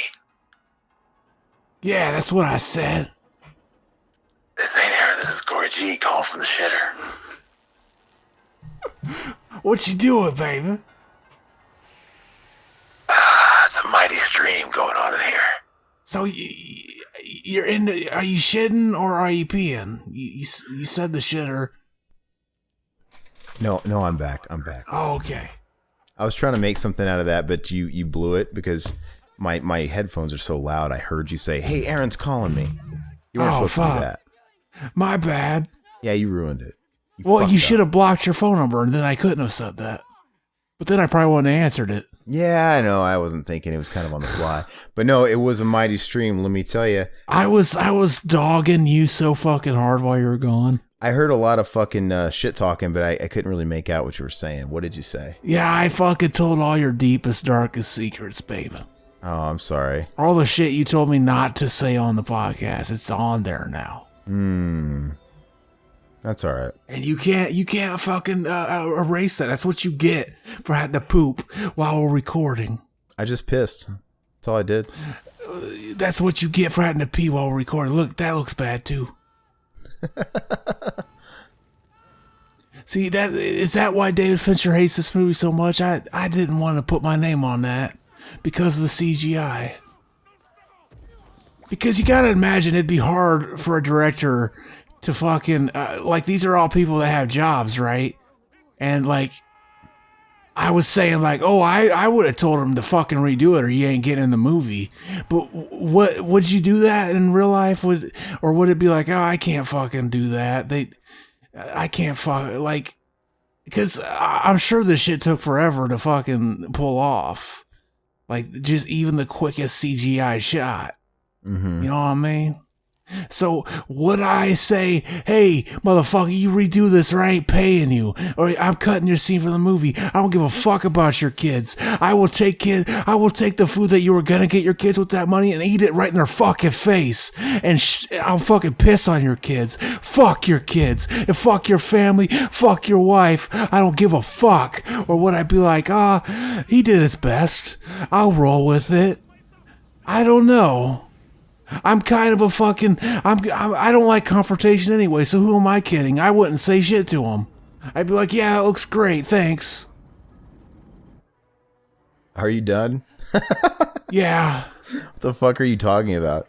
I like how whenever they have to show the entire body of the alien, obviously that's when it goes CGI. But whenever it's practical, it's always like Master Splinter in the Turtles 3 movie, where it's just like his like torso coming from behind a wall. And that looks fucking better. Why not just stick to it? No, I know. It looks great. So what do you think is hurting the movie, though? What would you change about this movie? Is it the runtime? The setting? The setting? Well, the thing is, on paper, the setting's kind of cool. Yeah, but it's just... Make it like... I don't know. Make it... It takes place on a prison planet, which sounds cool, but it doesn't look like a prison. You're right. It doesn't look anything like a prison. Like, none of the people really look like inmates. I don't know. If it looked more like a prison, they'd probably look more like inmates, seeing them in the prison. But yeah. But, you know, isn't the isolated planet itself the prison? Is there who needs like cages and cells? Because I don't think there's anybody that's ruling over them. They're just like cast off into this planet. Yeah. You know? Technically, but that's not aesthetically pleasing to the eye. You're still alive. Plus, why they put them all on the same planet? Why don't they just fucking shoot them into space and be like, oh, that's it? Or put them on different planets. Give them their own planets. Pumpkinhead's here. Here's the man. Pumpkinhead's coming. It could be like that episode of Twilight Zone where the guy's on his own planet. Because that would be the best way to punish somebody. They would go crazy if you put them by themselves on a planet. So much so that it'd probably be super fucking hard to put them back into society. Speaking of Twilight Zone, though, I had fun doing those Twilight Zones that we did last week. Those were good. Did they come out good? Well, they're already posted. I guess I can listen to it for myself by the time of this. Yeah, by the time this is out, they're already a week old, baby. That was fun. See, that's the thing. Since we're putting both these out at the same time, we gotta fucking do some creative recording. So, because we don't want to watch the movie back to back, you know, in a row. So we gotta space it out. So you'll hear it at the same time, though. Well, this movie we're doing here is just under 2 hours. That's like the breaking point for me. But the assembly cut, we're gonna have to do in a couple of parts. I'm not even gonna fucking lie. This seems longer than 2 hours. It does, because it's so slow the way it is. Mm-hmm. But we're almost done with it. It's only got 17 minutes left, not including credits. That's including credits, sorry. The thing is, too, with that cut, we'll probably have to do that in 2 settings. Well, that's what I mean. That wouldn't surprise me. Yeah. That's what I mean. This one, we're fine. But if it goes past 2 hours, man, it's like, geez. So, and the assembly cut, I believe, is like, what, 2.5? Yeah, 240. That's pretty long. We might have to have an intermission or something. People are going to be tired of our fucking voices by the fucking, 2 hour mark. What can I do, man? I don't know. They're going to be like, how many times can I hear this guy talk about sucking dicks? It's fucking stupid. This guy's humor's dumb. Which actually segues into a comment we got, which is funny. That reminds me of that. Did you already read it? I did see that, yeah. Oh, that's bad looking. Anytime they try to match the fucking green lighting, it's a fucking train wreck on screen. We got, it's on this comment though. It's on the Salute Your Shorts, Zeke the Plumber commentary. This listener by the name of Video Game Polak, I think is what it is. You sure the guy giving commentary on this video isn't Trevor Easter talking about fucking every dude on the show? Hell of a guest commentary. Was that back when I was just a guest on the show? No, it wasn't. I think he was just playing along to his joke that we had Trevor Easter on because we were talking about fucking everybody. No, I appreciate Video Game Polak. Thanks for listening. And I mean, Zach he's a fucking nymphomaniac, man. He wants to suck all the dick. What can I say? I will suck the cocks exquisitely. And we got this comment, Tyrone Epps. Is he related to Mike Epps? And fucking Tyrone Biggums from Chappelle's Show. Oh, okay. They just ran into each other and collided into one person. No, man, but Night of the Demons 2 commentary. He just simply goes, this movie is on fire. Thank you. It is a good movie. Night of the Demons 2 or the remake? Night of the Demons 2. Okay. Not the remake. That was your guys' first time watching it, too. What, the remake or 2? Or 2. Have you watched it since? No, I have not watched it since. That's a good movie, baby. That's what I like to watch. Either that one or the original around Halloween. We should have a college exploitation and do all the movies that go to college. We gotta do Wishmaster in college. Because that movie was in a college, right? Yeah. A university? That one we just did? Ghoulies. What else is there, though? How come Freddy never went to a dorm? Because they didn't make him long enough. He would have eventually. He would have went to space and all that shit. Once the Dream Child came out and didn't do dank ass numbers like 4 did, they were like, okay, time to end it. They could have tried to keep it going and probably done that shit.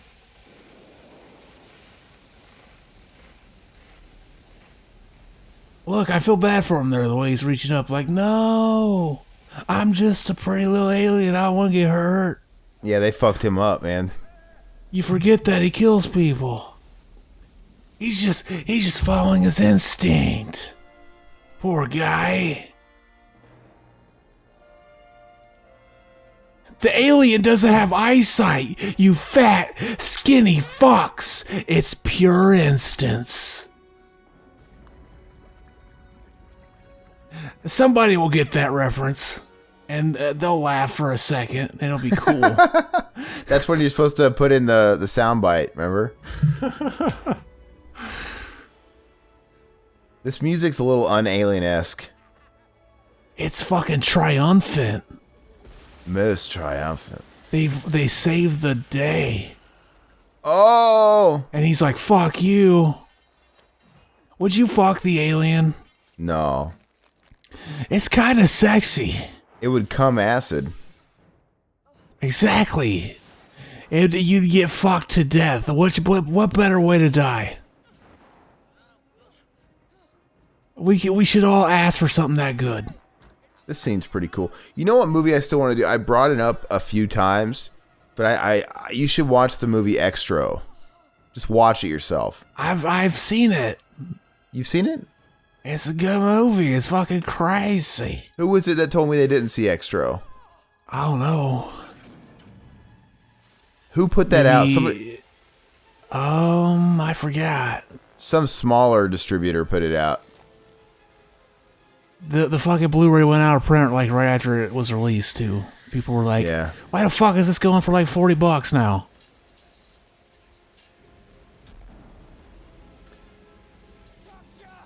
All the sequels to it are pretty not good though. I've never seen any of the sequels. Part 2 is a fucking just verbatim like bullshit, like let's rip off Alien. And like I haven't seen part 3 actually. I think part 3 is on the Joe Bob Monster Vision that I got though. I'm still waiting on my Joe Bob, man, my Blu-ray. Exactly, that's all you do is wait. That's all you can do. I got your future in the palm of my hands. I'm gonna make you beg for it. No, I'll send it out as soon as I fucking find something to send it in, baby. Wait, something that won't break it? Yeah. Have you ever seen the movie The Watchers with fucking Corey Haim? No. I don't think so. Is it dank shit? My dad really liked it. I remember he tried to get us to watch the movie one time, and I watched it. I don't remember too much about it, but it's got Corey Haim. It's got Michael Ironside. You think Michael Ironside was inside Corey Haim? I don't fucking know, dude. That's gross. Yeah, it is. But apparently that happened to him. So it could happen. We might as well just assume every male co-star he was ever in a movie with fucked him. We might as well. R.I.P. Yeah.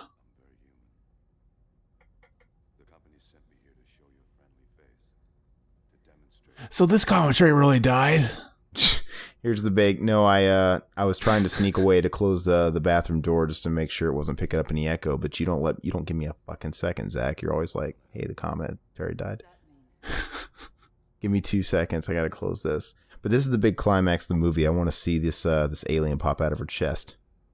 I love the fucking cum shot that Lance Henriksen does here. It's fucking awesome. It is a climax indeed.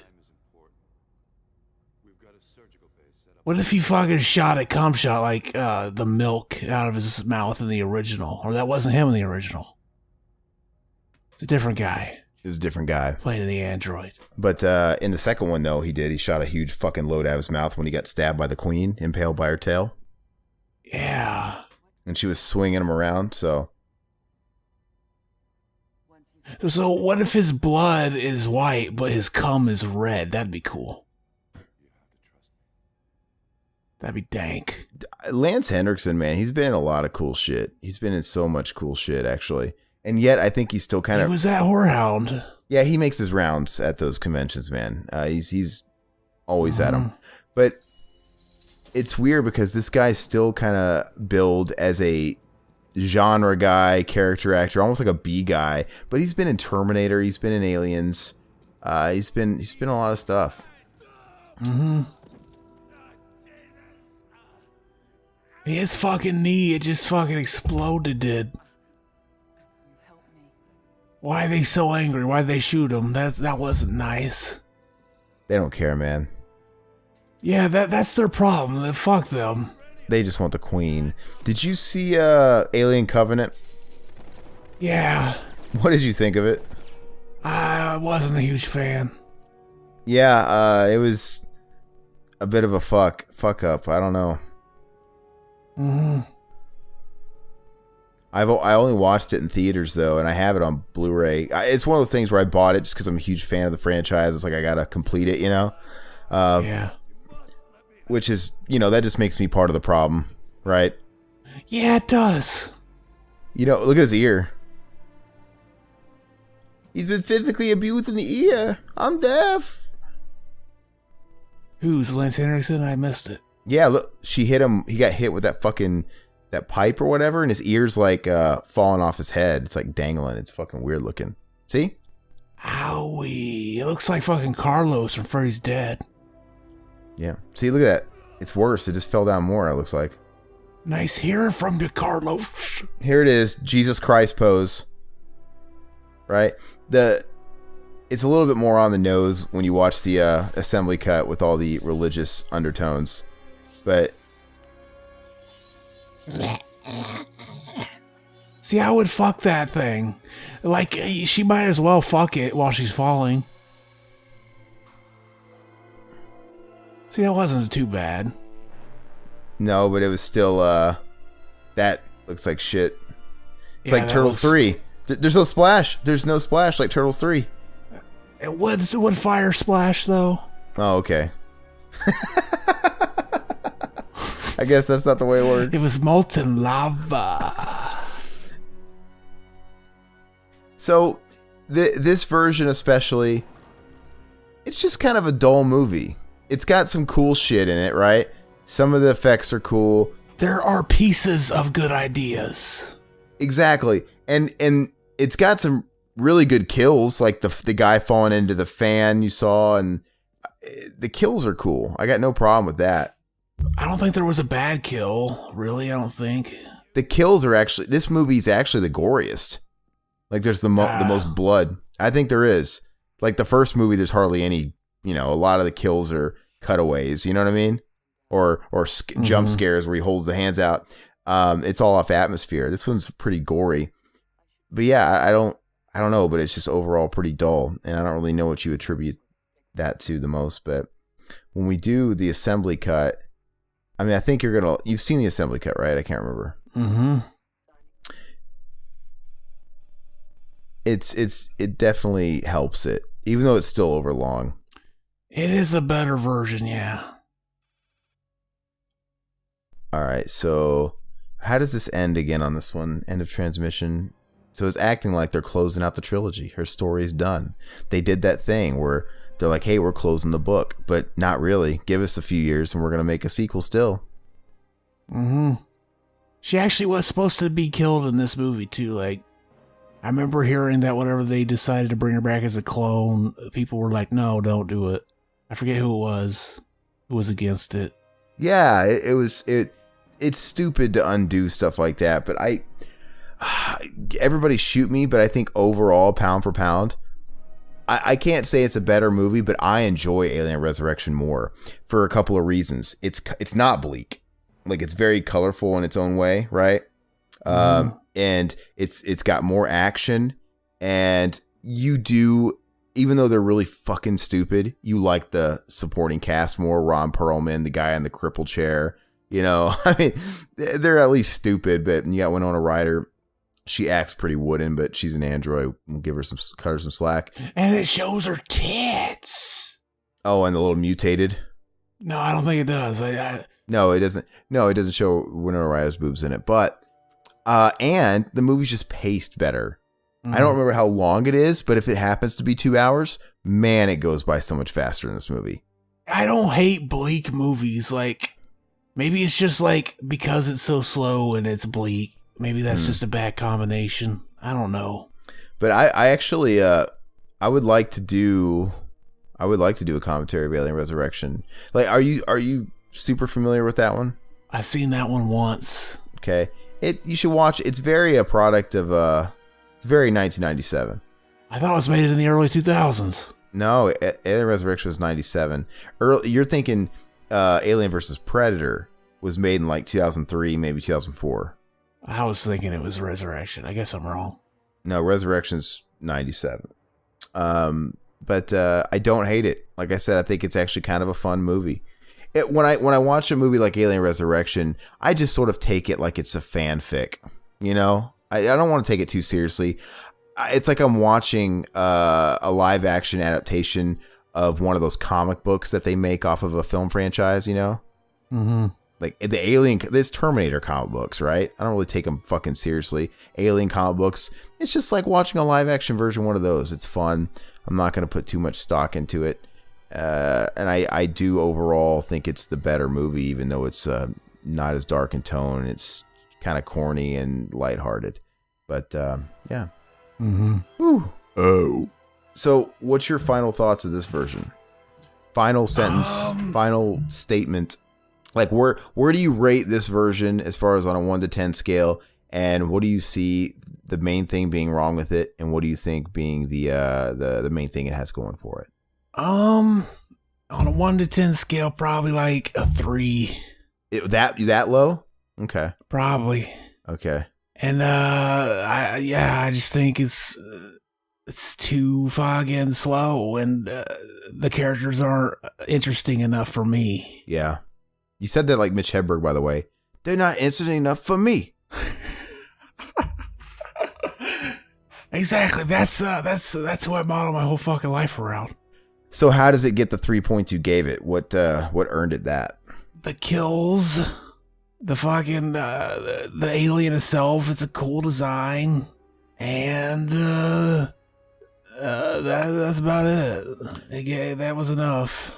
I think our scores will be closer than maybe you think. So I'm trying to think of it in context of the rest of the Alien movies. So if Alien and Aliens, the first two are perfect 10s. Let's say they're like the high mark.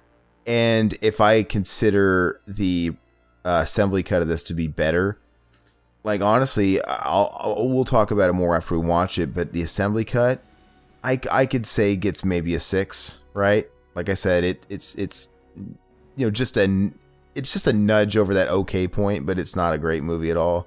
But it's all right. This one, I'll give a 4.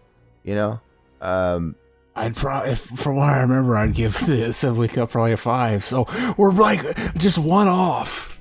Yeah. So for you, it puts it in the okay, middle of the road category. Yeah. For me, the assembly cut, like I said, a 6 out of 10. When we get to that point, it's like, man, at that point, the things that are making it lose a few points are just stupid shit that could have been avoided, right? Things that you wish you could just get your hands on it.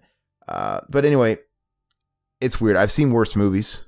It's just maybe being boring is like the worst thing you could do to a movie, actually. Like I said, Alien Resurrection on paper is a way cheesier fucking movie, but it moves at a good pace.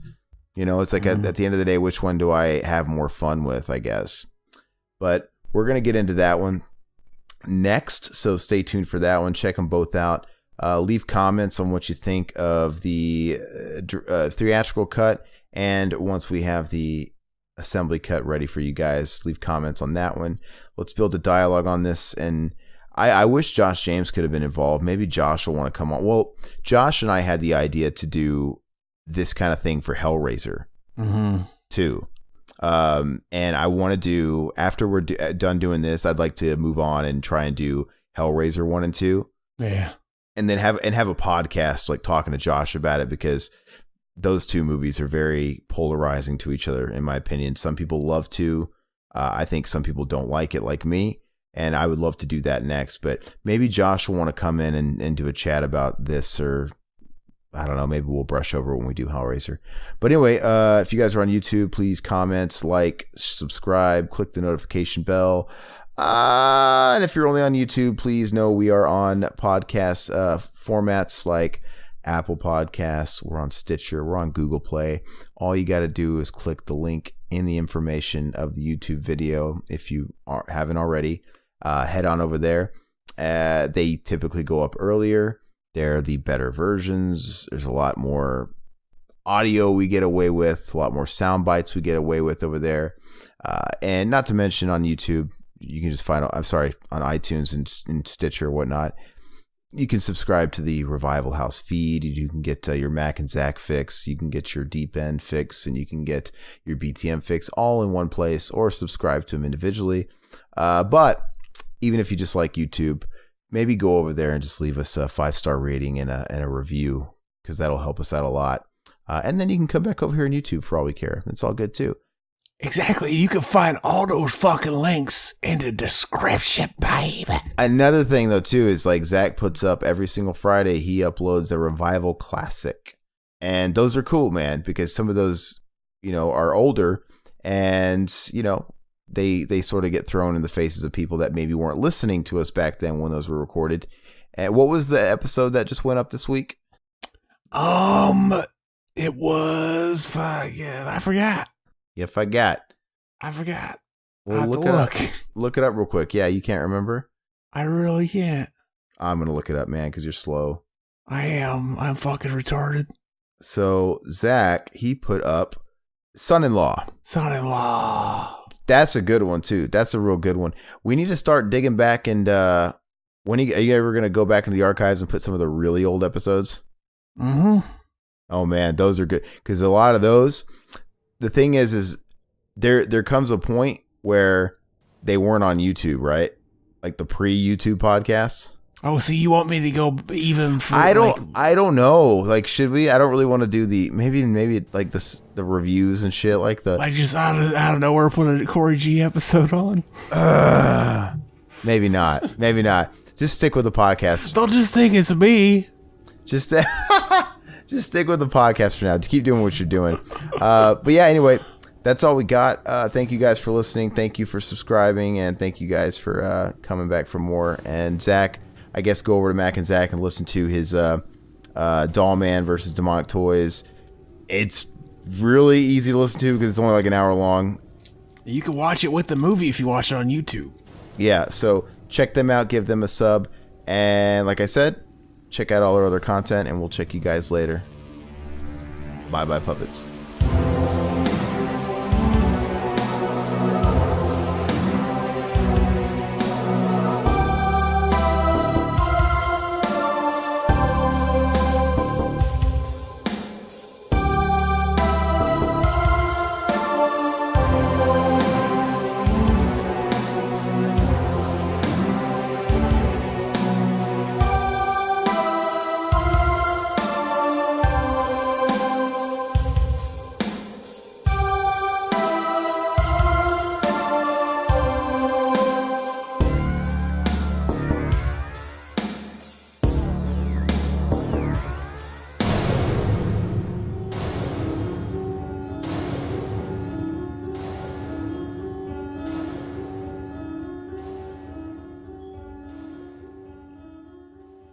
I fucked your wife, I fucked your daughter, and I fucked your son!